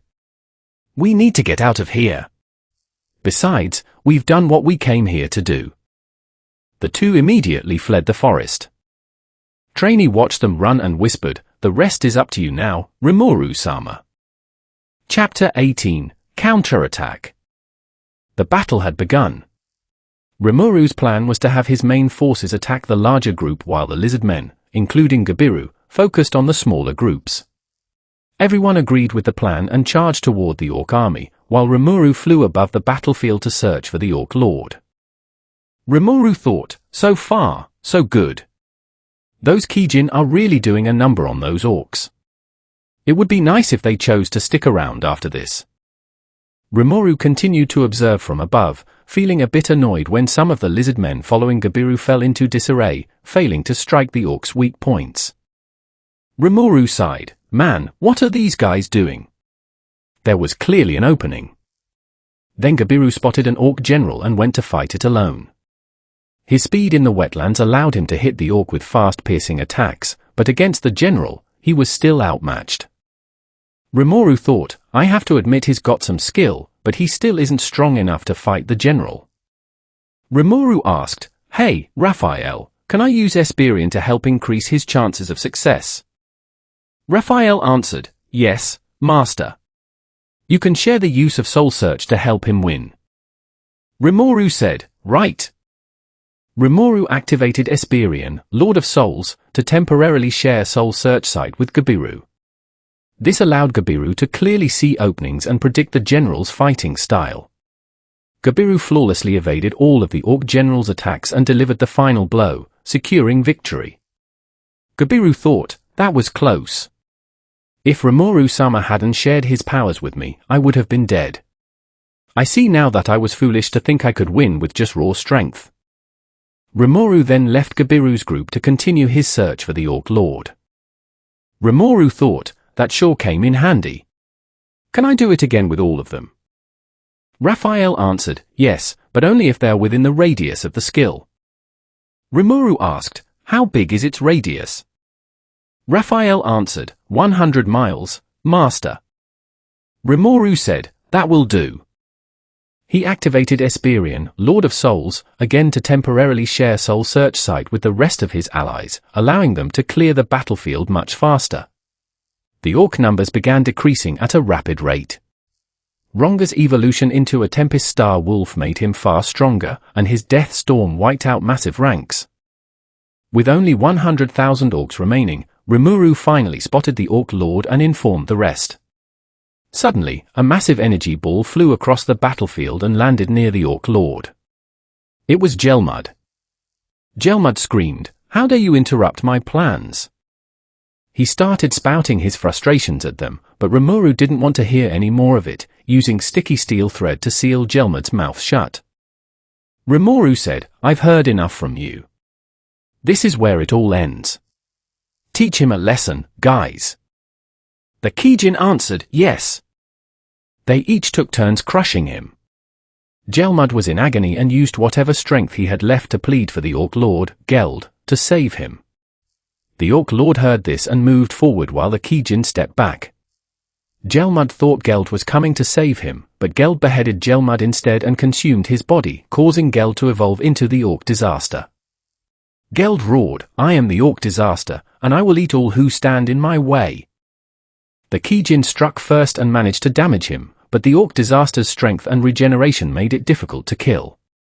Geld unleashed a powerful attack that threatened to severely injure the Kijin, but Rimuru stepped in just in time and ordered them to fall back. Rimuru said, "All right, Porkchop, it's just you and me now. Let's see who comes out on top." Chapter 19, Disaster. Rimuru unsheathed his sword and pointed it straight at the Orc Disaster, waiting for him to make the first move. Geld roared, "Chaos Eater!" Using Soul Search Sight allowed Rimuru to dodge all of the Chaos Tentacles with ease. He closed the distance and infused his sword with black flame, swiftly slicing off Geld's left arm. He struck again, melting Geld's blade to putty upon contact with his infused sword. This further irritated Geld, who used ultra-speed regeneration to heal his arm before unleashing a powerful beam attack. Rimuru dodged the beam, but Geld managed to grab him. Geld said, "I bet you'll be tasty." Rimuru replied, "Want something to eat? Then eat this." Black lightning. He fired a massive bolt of black lightning directly into Geld's mouth, causing him to fall to his knees, paralyzed. With Geld weakened, Rimuru used Predator to consume him before he could recover. As he absorbed him, Rimuru saw all of Geld's memories, how his people had been starving in the wasteland. Geld struggled, "Now you see why I cannot afford to lose." Rimuru said, "Even so, you're dying. It's eat or be eaten, after all." Geld said, "If I die, my sins will fall upon my people, so I can't." Rimuru interrupted, "Then let me make you a promise. Once this is over, I promise to take care of your people, and I shall take on their sins in your place." Geld asked, "You would really do that?" "Why?" Rimuru said, "I guess I'm just greedy. Rest now, Geld." Geld smiled faintly as his body faded into Rimuru's, saying, "Thank you." With that, the orc disaster was finally defeated. Everyone gathered in the lizard man cave to figure out how to move forward, including the orcs who had regained their sanity after being freed from the skill-starved. After hours of discussion, an agreement was reached: the orcs would not be punished for their crimes and would work to repay their debts. The Kijin decided to serve Rimuru permanently, and a grand alliance was formed between the lizard men, orcs, and dryads. The lizard man chief mentioned that his son Gabiru wished to serve under Rimuru, but Rimuru said he would give it some thought. Trainee spoke up, "Now that all of this has been settled, I would like to make a proposition." All eyes turned to her. Rimuru thought, "Why do I have a bad feeling about this?" Trainee said, "I would like to appoint Rimuru-sama as the Chancellor of the Great Forest of Jura." Rimuru thought, "I knew something like this was going to happen." Trainee knelt, "The Jura Forest Alliance is now formed, founded by Rimuru-sama." Rimuru thought, "Guess I have no choice." Rimuru said, "Very well then. As your new Chancellor, I'm counting on all of you to work well with each other." Understood. Everyone shouted, "Yes, Rimuru-sama." As everyone left the room, Rimuru walked to a quiet area of the forest near the borders of Lake Sis. Rimuru said, "Now then, time to deal with this stalking nuisance." Ever since Rimuru had placed Shizu in his imaginary space, he felt as though someone was watching him. He looked everywhere, but couldn't locate the intruder until Raphael informed him that the stalker might be a demon spying on him from the demon realm. Now, far enough away that no one would notice, Rimuru cast demon summoning. Rimuru commanded, "Listen well, demon. I offer you the bodies of the fallen orcs as a tribute. Show yourself." With that, a demon appeared with black hair, golden eyes, and red pupils. The demon said, "I apologize for spying on you, Master." Rimuru said, "Well, could you stop that? And why are you calling me Master?" The demon bowed, "It is as I said. I wish to serve you, O Great One." He. Rimuru thought, things just got a whole lot weirder. Chapter 20, New Subordinates. Inside the imaginary space. Shizu gasped, "No way. Is that Noir? What's he doing here? Has he been following me this whole time, and is he serious about serving Rimuru?" Raphael answered, "It would appear so." Veldora laughed, "You really are something, Shizu. First Rimuru, and now Noir, the primordial black, has a thing for you. Bwahava." Shizu blushed in embarrassment and yelled, "Shut up." Ifrit added, "Even so, having a primordial under his wing would certainly boost his military power." Shizu said, "I guess, but I hope Rimuru doesn't try to name him." Raphael reported, "There is a 75% chance that Master will name him." Shizu sighed, "Why am I not surprised?" Outside the imaginary space. Rimuru asked, "Let me ask you this, why do you want to serve me? Does it have something to do with the mask Shizu wore?" Noir said, "Yes, you are quite sharp, Master. It is because that mask defied my understanding of time and power, making me curious. But then I met you as someone who has the power to reshape the world." Rimuru said, "I see. Rimuru thought, "Hey, Raphael, got any info on this demon?" Raphael reported, "He is one of the 7 primordial demons created alongside the world." Rimuru thought, "Seriously? Someone like him wants to serve me? Should I be happy or worried?" Raphael reported, "It depends on your choices, Master. It could be 50-50. Rimuru thought, "What if I give him a name? Will I survive?" Raphael reported, also 50-50. However, you can increase your chances by using Esperion, Lord of Souls, though you will enter sleep mode for 5 days instead of 3. Rimuru thought, "I'll take my chances." Rimuru said, "All right, demon. I shall accept you as my subordinate, and as proof, I shall give you a name." The demon knelt in a dramatic pose. "Oh, thank you, Rimuru-sama. I swear on my very existence to serve you faithfully." Rimuru declared, "Then from this day forward, your name will be Diawolo." A massive quantity of magicules poured out of Rimuru's body into Diawolo, causing Rimuru to immediately pass out into sleep mode. Diawolo carried Rimuru's slime body back to the wetlands, introduced himself to the others, and settled in gracefully. 5 days later. Rimuru woke up. "That took more out of me than I thought." Diawolo bowed. "Greetings, Rimuru-sama. I am pleased to see you awake and healthy." Rimuru said, "Hey Diawolo, looks like you got a new outfit." Diawolo said, "Yes, and it's all thanks to the wonderful name you bless me with." Rimuru thought about the other pending names he needed to grant. He named the lizardman Chief Abiru, causing him to evolve into a dragonute. He named the orc Lord Sun Geld, who evolved into an orc king, while the remaining orcs evolved into high orcs.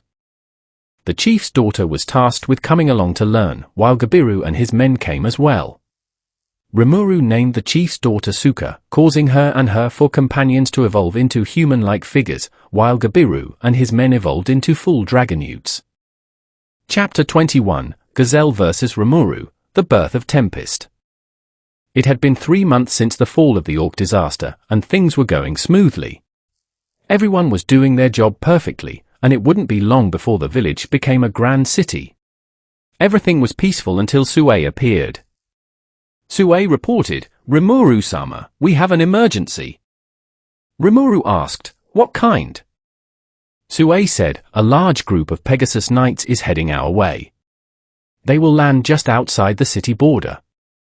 Rimuru said, "I see. Gather everyone at the border." Sue replied, "At once," before vanishing. Rimuru, along with his high-ranking subordinates, arrived at the border to see who was coming. It was none other than Gazelle Dwargo, the hero king of the dwarfs. He landed his red Pegasus in front of Rimuru and dismounted gracefully. Kaijin stepped through the crowd and knelt before him. Kaijin said, "It is good to see you, my king." Gazelle asked, "Have you been doing well, Kaijin?" Kaijin replied, "Yes." Rimuru hopped forward and transformed into his human form. Gazelle asked, "I see you have a human form, slime." Rimuru said, "Yes, but I prefer you don't call me that, as I am the Chancellor of the forest. Tell me, King Gazelle, what business brings you here?" Gazelle pulled out his sword to test your worth in a duel. Rimuru drew his sword. "Very well. If you wish to test my character through the blade, I gladly accept." Trainee appeared to serve as the referee. When she signaled the start of the match, both began swinging their swords. Rimuru used Soul Search Sight to read Gazelle's movements, gaining a clear edge. Sensing himself pushed back, Gazelle unleashed his hero Haki, locking Rimuru in place for a brief second. Taking the opportunity, Gazelle used Haze Style, Thunder of Heaven and Earth to strike, but Rimuru saw through the attack and blocked it effortlessly. Gazelle lowered his sword. "You blocked it. I surrender this match." Rimuru said, "You're not bad yourself, but that last attack felt familiar." Hakuro slowly emerged from the crowd, smiling. "That was an excellent display, Rimuru-sama." Gazelle gasped, "You're the savant." Hakuro said, "It is good to see you again, dear boy. You've gotten stronger." Gazelle bowed, "Thank you for the compliment." After the match, everyone went to the newly built inn to enjoy Japanese food prepared by Rimuru, Sakura, and Shuna. Gazelle explained his reason for coming and asked if Rimuru would be willing to form a peace treaty. Rimuru agreed, naming his nation the Jura Tempest Federation. Gazelle said, "I look forward to working with you." Rimuru said, "Likewise." They sealed the deal with a handshake. The next day, Gazelle returned bringing Vesta, asking if Rimuru would allow Vesta to work in the city. Rimuru was hesitant, but Kaijin expressed forgiveness and offered to take responsibility for him. Rimuru hired Vesta, who immediately devoted his life's work to helping Tempest grow. Rimuru sighed happily, things seemed to be going smoothly. Suddenly, Raphael warned, a massive amount of magicules is heading toward Tempest at high speed. Rimuru yelled, "What? Can't I catch a break?" Side story, Gustave. The Orc invasion had passed 3 months ago. In the puppet nation of Gustave, 4 figures gathered in a private room to discuss recent events: the demon lords Carrion, Fry, Clayman, and Milim Nova, one of the ancient ones. Carrion said, so Gelmud's plan failed, and he kicked the bucket as well. Milim cheered, "You're absolutely right, Carrion. Don't you agree, Fry?" Fry replied, "Don't drag me into this, Milim.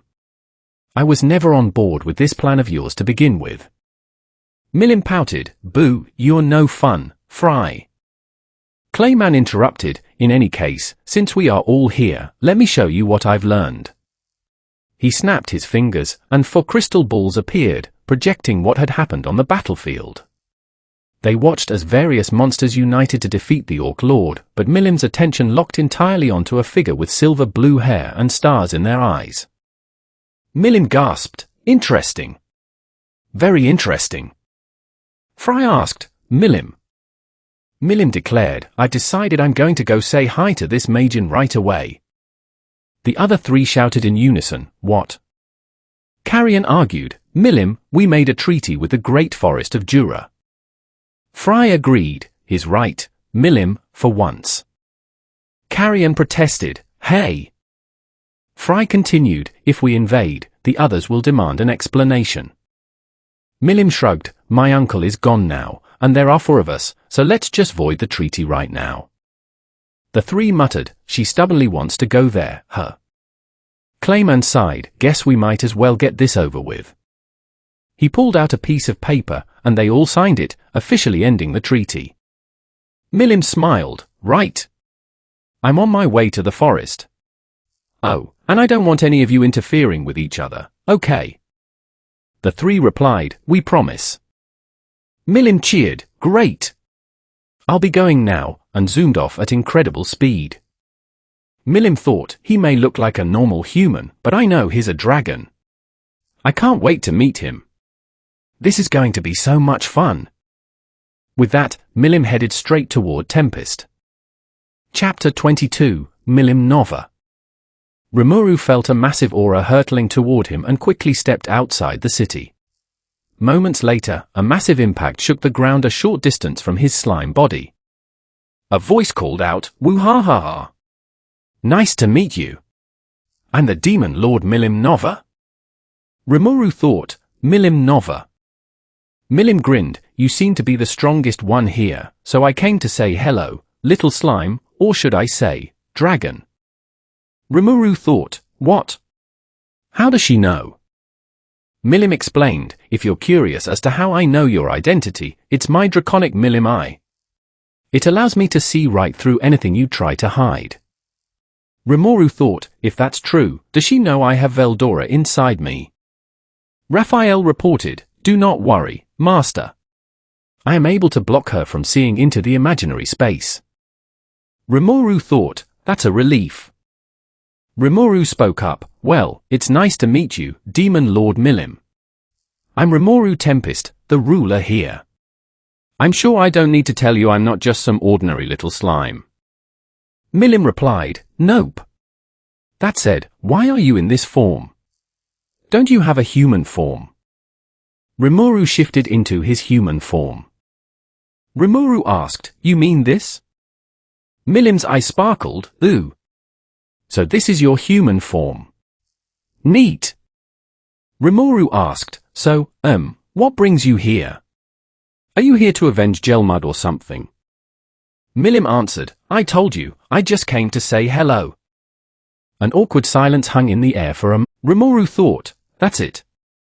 Rimuru offered, well, since you're here, wanna come visit my nation? Milim's eyes sparkled again, really? Rimuru warned, sure, but no destruction, understood. Milim laughed, no promises. Rimuru sighed, good enough, I guess. And you guys can stop hiding now. Behind the trees and bushes, Benimaru, Shin, Sue, and Ronga had been waiting to attack, though their ambush was paused when Diawolo suddenly appeared nearby. Milim perked up, I'm up for a fight. Rimuru quickly stepped in, no, you don't. Just be quiet and eat this. He shoved a drop of high-grade honey into her mouth. Milim's eyes widened in pure bliss. Milim gasped, what is this? I've never tasted anything so delicious in my life. Rimuru thought, got her. Rimuru bargained, if you promise me you won't harm my people, I'll give you more of this honey. Deal. Milim nodded enthusiastically, deal. Rimuru handed her the jar. As they walked back toward the city, Milim asked, hey, Rimuru, have you ever thought about becoming a demon lord? Rimuru replied, not really. Milim asked, why not? Demon lords are so cool. We get to brag and boast to Magians and humans. Rimuru said, sounds boring if you ask me. I'm happy right here. Milim protested, what? Are you telling me you're doing more fun things than being a demon lord? No fair. I want to stay and play too. Rimuru thought, is she throwing a tantrum? Rimuru said, stop shaking me. I'll show you around, okay? Milim cheered, yay. Rimuru thought, guess that makes us friends now. Milim whispered, blushing slightly, friends. Chapter 23, Resident and Guest. Everyone gathered at the center of the city for a very important announcement. Rimuru announced, hi everyone.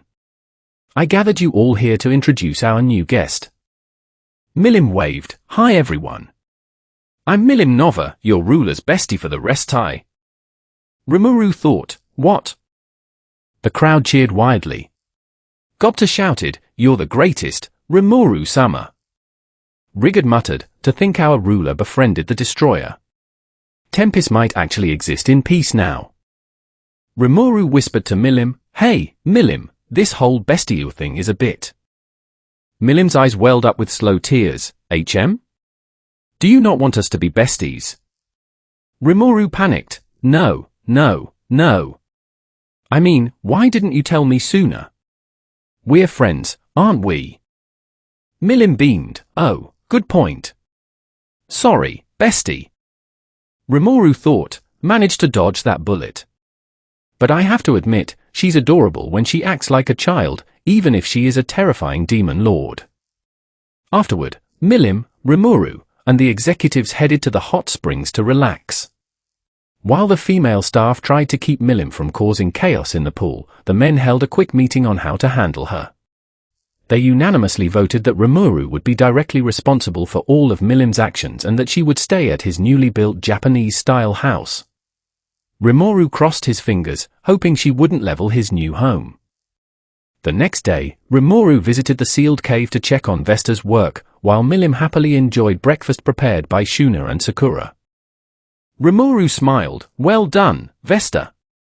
You succeeded in making a full potion. Gabiru cheered, agreed. I'm so glad I could assist you in this endeavor. Kaijin added, you should be proud of yourself. Vesta bowed, thank you, all of you.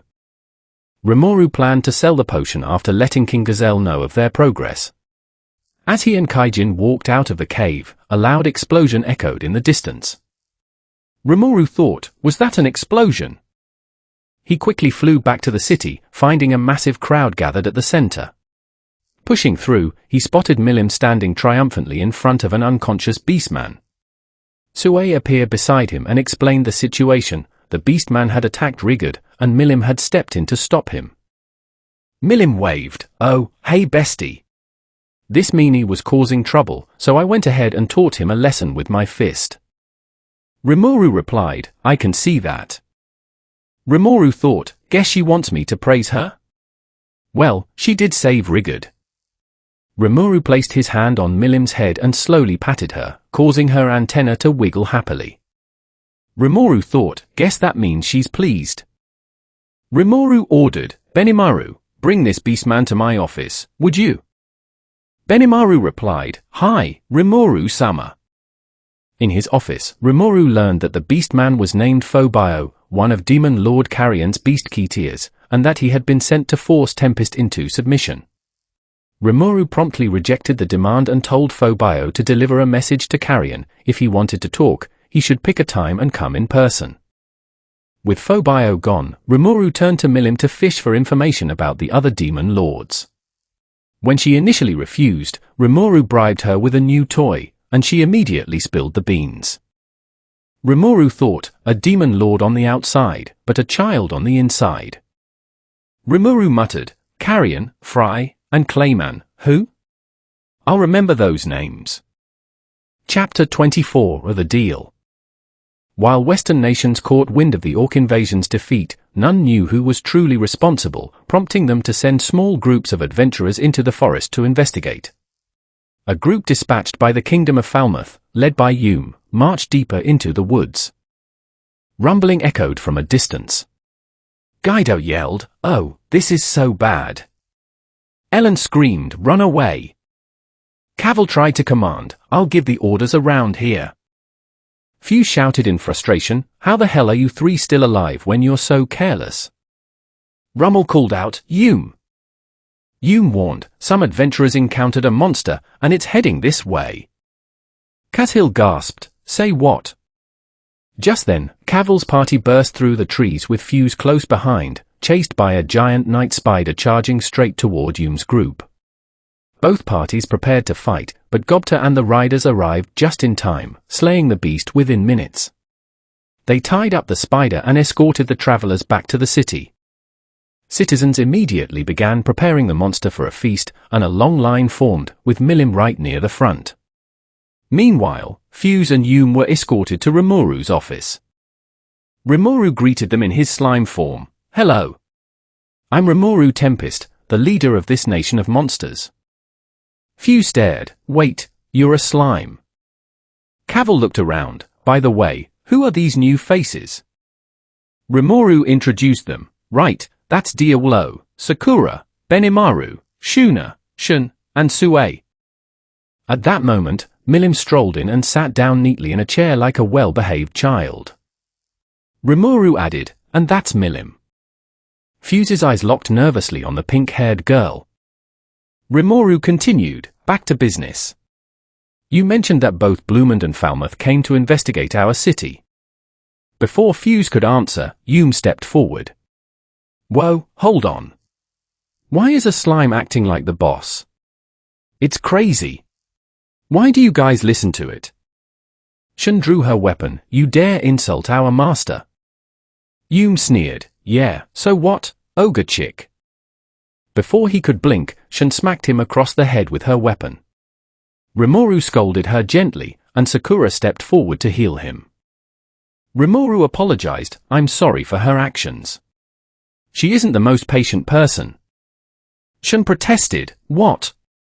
That's not true." Sakura smiled. "Dear Shun, you shouldn't make excuses."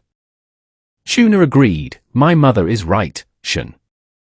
Shun whined. "No fair, ganging up on me like that."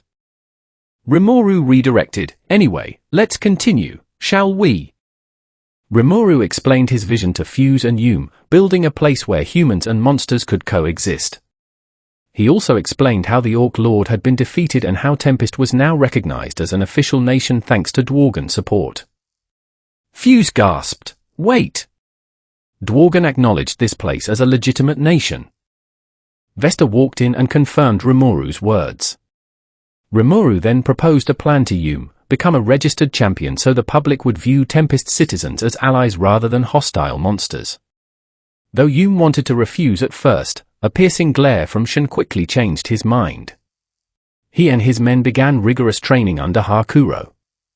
Though unmotivated at first, seeing Rimuru's dream firsthand inspired Yume to train harder until he approached the level of a true champion.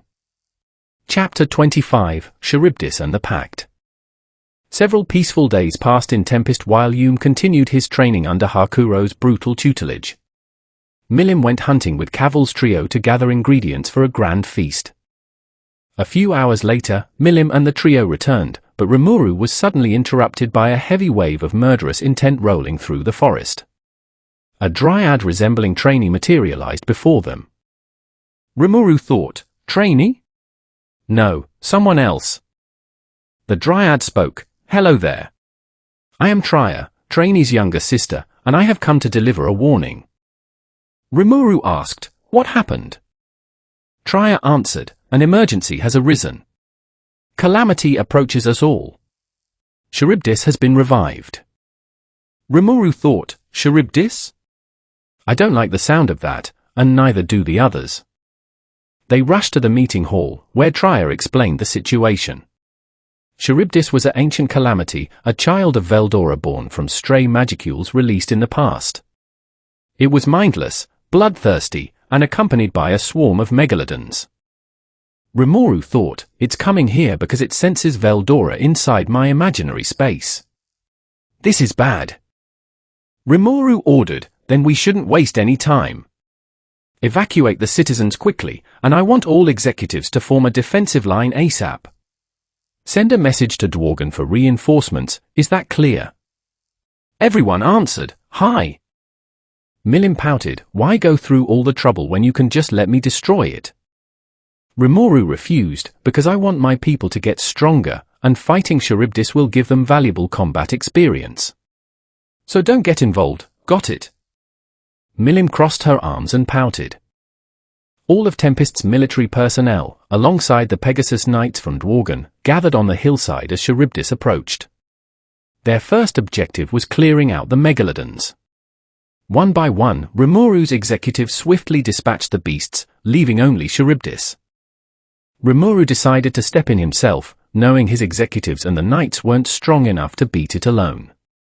Diawlo could easily handle it, but Rimuru had sent him on a separate mission. Rimuru flew into the air, launching wave after wave of attacks from all directions, but the monster's defenses held strong. Rimuru thought, We aren't getting anywhere with this. Guess it's time to reveal my true dragon form. Raphael advised, Notice, that may not be necessary, Master. Rimuru asked, Who? Down below, Charybdis shrieked in sudden recognition, Emmi Milim. Rimuru paused, Milim. Raphael reported, Notice, it would appear the individual phobio has become the core of Charybdis. Rimuru groaned, That guy again. What a pain. Well, if Milim is what he wants, Milim is what he'll get. You hear that, Milim? He's all yours, but try not to destroy the core, would ya? Milim grinned, No problem, bestie. Just leave it to me. Drago Buster. A massive flash of light erupted. Boom. Just like that, Charybdis was defeated, and Phobio was freed, quickly healed by Rimuru. When Phobio regained consciousness, he bowed profusely, begging for forgiveness and explaining that his master, Carrion, had nothing to do with it. Trier appeared and asked how he found the seal, to which Phobio replied that some mysterious clowns named Footman, Tear, and Laplace had manipulated him. Rimuru thought, Looks to me like these clowns are going to be trouble. I'll have to keep an eye out for them. Rimuru turned his gaze toward the tree line. Now then, I know you're there, Beastmaster Carrion. Come on out. Carrion stepped forward, smirking. So you knew I was here, little slime. Still, thanks for sparing my foolish servant's life. Ask me any one favor, and I shall grant it. Rimuru offered, In that case, why don't you enter into a non-aggression pact with my nation? Carrion agreed, No problem, we'll do it right now. After sealing the pact, Carrion took Phobio and returned to Eurasania, while Rimuru and his people returned home to celebrate. Chapter 26, Truth. Celebrations echoed through the streets of Tempest. Everyone ate and drank until they collapsed asleep right where they sat, including Rimuru and Milim, who had snuggled her way securely into Rimuru's arms. Deep in the night, Rimuru experienced a vivid dream of Veldanava and Lucia creating his soul and setting him adrift. He woke up abruptly, quiet tears dripping down his cheek. Milim stirred awake beside him, and Raphael immediately chimed in. Raphael announced, "Notice, it is time, Master." Rimuru asked, "Who? Time for what?" Milim rubbed her eyes, "Rimuru." Before they could react, Raphael pulled both of their minds directly into the imaginary space. Milim gasped, What is this place?" Rimuru answered, "My imaginary space, but why are you here with me?" A familiar voice called out, because this also involves her, Rimuru. They turned to see Veldora, Shizu, Ifrit, and Raphael standing together. Rimuru asked, "Veldora? Shizu? What's going on?" Milim cried out, "Uncle? You're alive?" Veldora grinned, "All will be answered in no time." "Do it." He signaled to Raphael. Raphael projected the memories of Veldanava and Lucia, revealing the truth of their origins. Milim quietly wiped away tears after finally seeing the faces of her parents, while Rimuru stood in shock, realizing this world was where his soul originated. Shizu explained that she, Veldora, Raphael, and Ifrit had sworn a vow to protect him, and Rimuru couldn't stay mad at them for trying to shield his feelings. Rimuru muttered, "So I was created by the Star King Dragon Veldanava, eh? Does that mean Milim and I are siblings?" Milim shook her head, "No way. Just thinking about it is weird. Let's just stay besties, okay?" Rimuru agreed. Before leaving the space, Rimuru caught sight of something small and pink hiding behind Veldora's tail. Curious, he stepped closer, and a small girl suddenly leaped onto his hand, hugging him tightly. Rimuru stammered, "Wait? Who are?" The little girl beamed, "Papa." Rimuru thought, "Who? What?" The little girl immediately hopped off his hand, ran over to Shizu, and hugged her leg. Shizu smiled warmly, "Sorry for not saying it sooner, Rimuru, but this little girl here is our daughter, Shinsho." "Surprise!" Milim shrieked, "What? You have a daughter and didn't tell me? I thought we were besties." Rimuru remained frozen in place, trying to process reality, until Raphael stepped in to explain. Shinsho had come into existence after Rimuru absorbed Shizu. A portion of their souls had accidentally interacted, resulting in their child. Rimuru muttered, "I see." Still thoroughly confused. Shinsho looked up with sad, tearful eyes, "Are you disappointed in me, Papa?" Rimuru snapped out of it instantly, No. That's not it. I'm just disappointed I never got the chance to see you sooner, my sweet little angel." He quickly scooped her up into his arms. Shinsho cheered, "Really? Yay!" Rimuru thought, "Damn. My daughter is so cute. I have to protect her no matter what." After a heartwarming moment, Rimuru and Milim exited the imaginary space and returned to the physical world, with Rimuru promising Shizu and Shinsho that he would bring them out when the time was right. Chapter 27, Yukikagurazaka. When Rimuru and Milim returned to reality, morning had already arrived. Milim had to return to her domain since she had been gone for quite a while, and Rimuru had a promise to keep.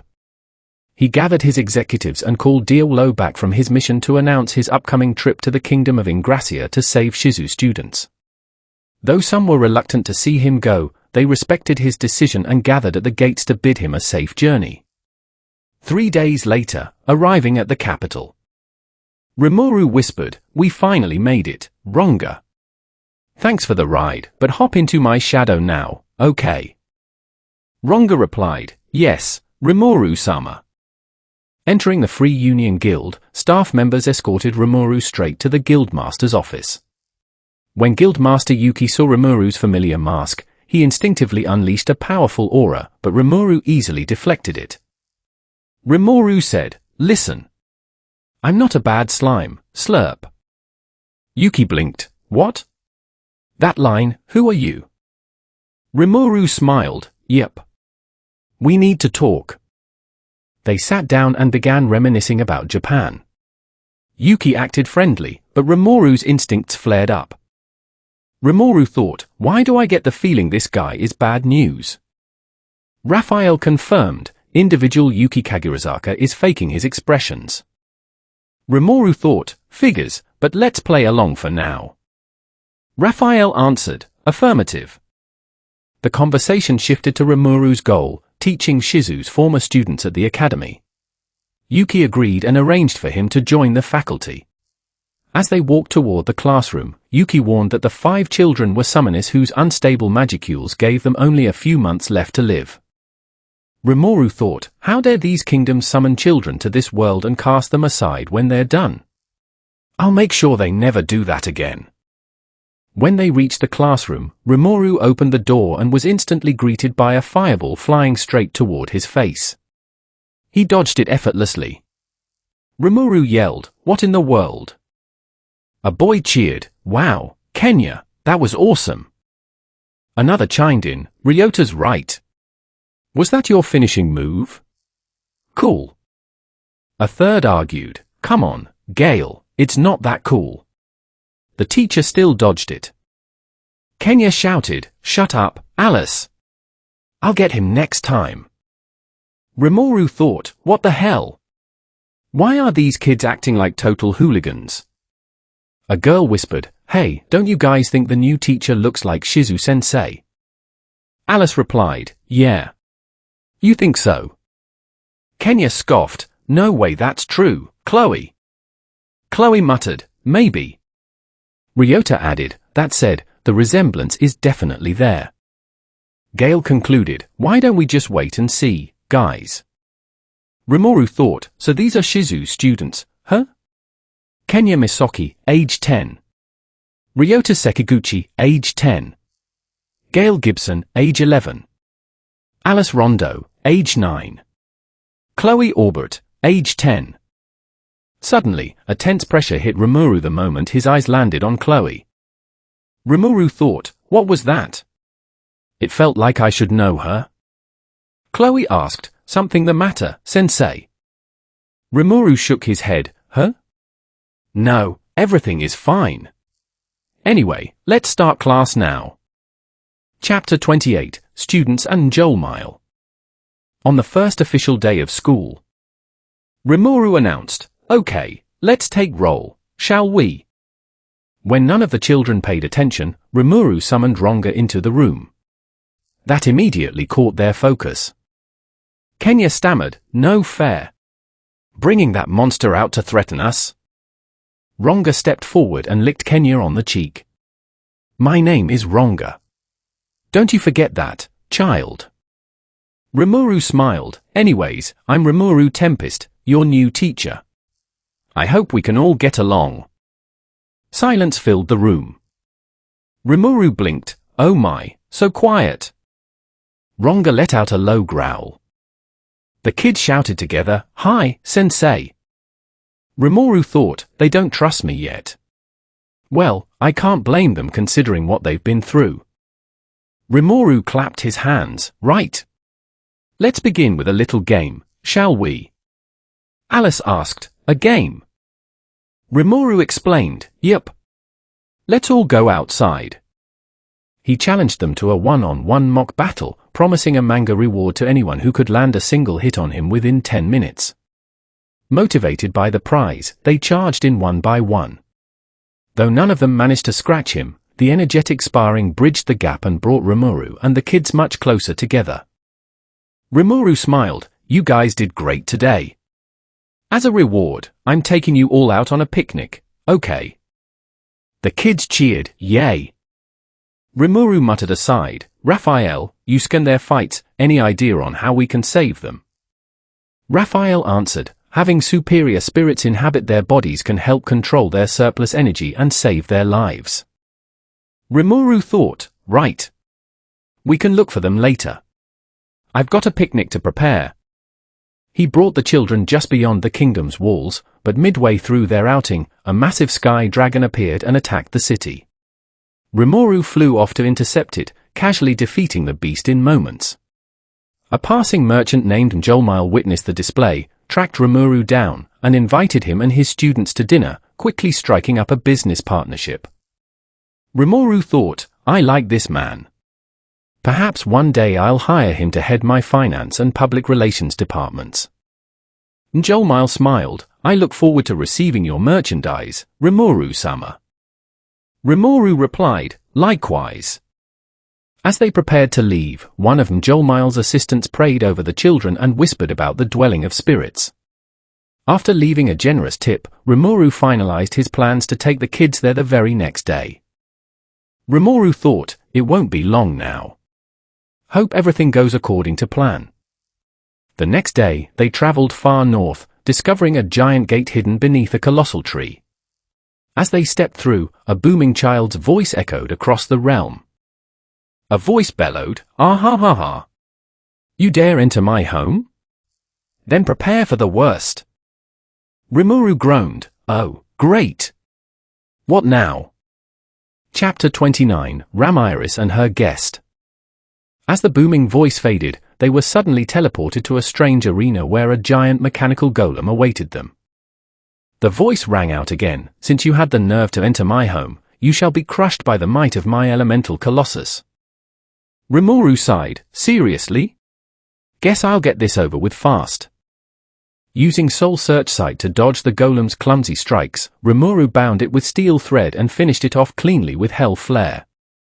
The voice panicked, no way. How could you defeat my colossus so easily? Rimuru threatened, if you don't come out right now, you'll be next. A tiny glowing ball popped out from the cracks in the rubble. Eek! Okay.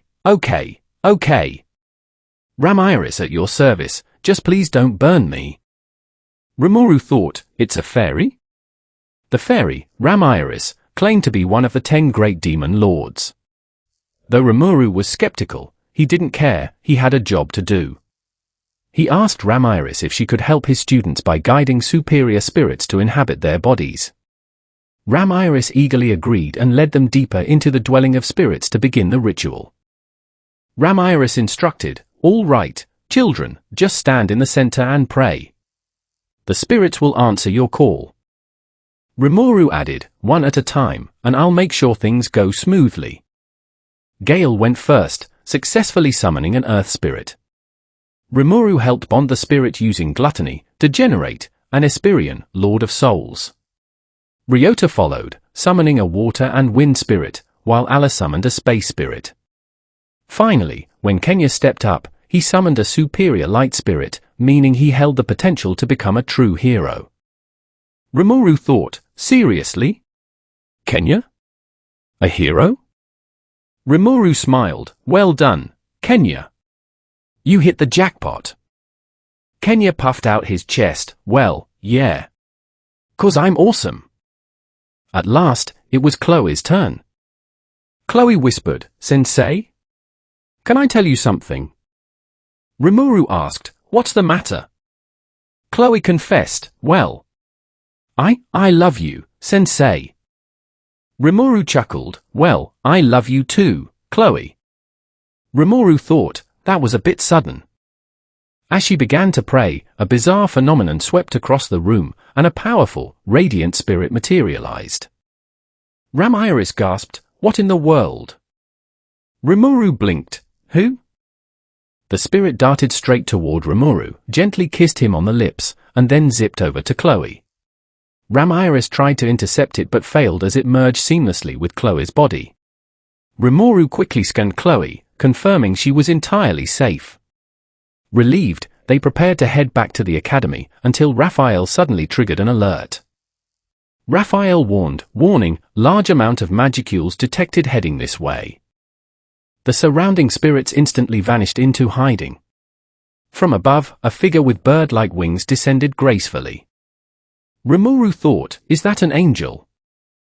Ramiris gasped, Orion, Rimuru repeated, Orion? The mysterious figure locked eyes with Rimuru. Orion demanded, You there? Who are you, and why do you possess a fragment of Lord Veldanava's soul? Rimuru thought, What? He knows. Orion warned, Tell me now, or else. He moved with blinding speed, pressing a blade directly against Rimuru's neck. You die. Raphael warned, warning, the individual Orion possesses the ability to kill Master. Rimuru thought, Great. Rimuru was in serious trouble now.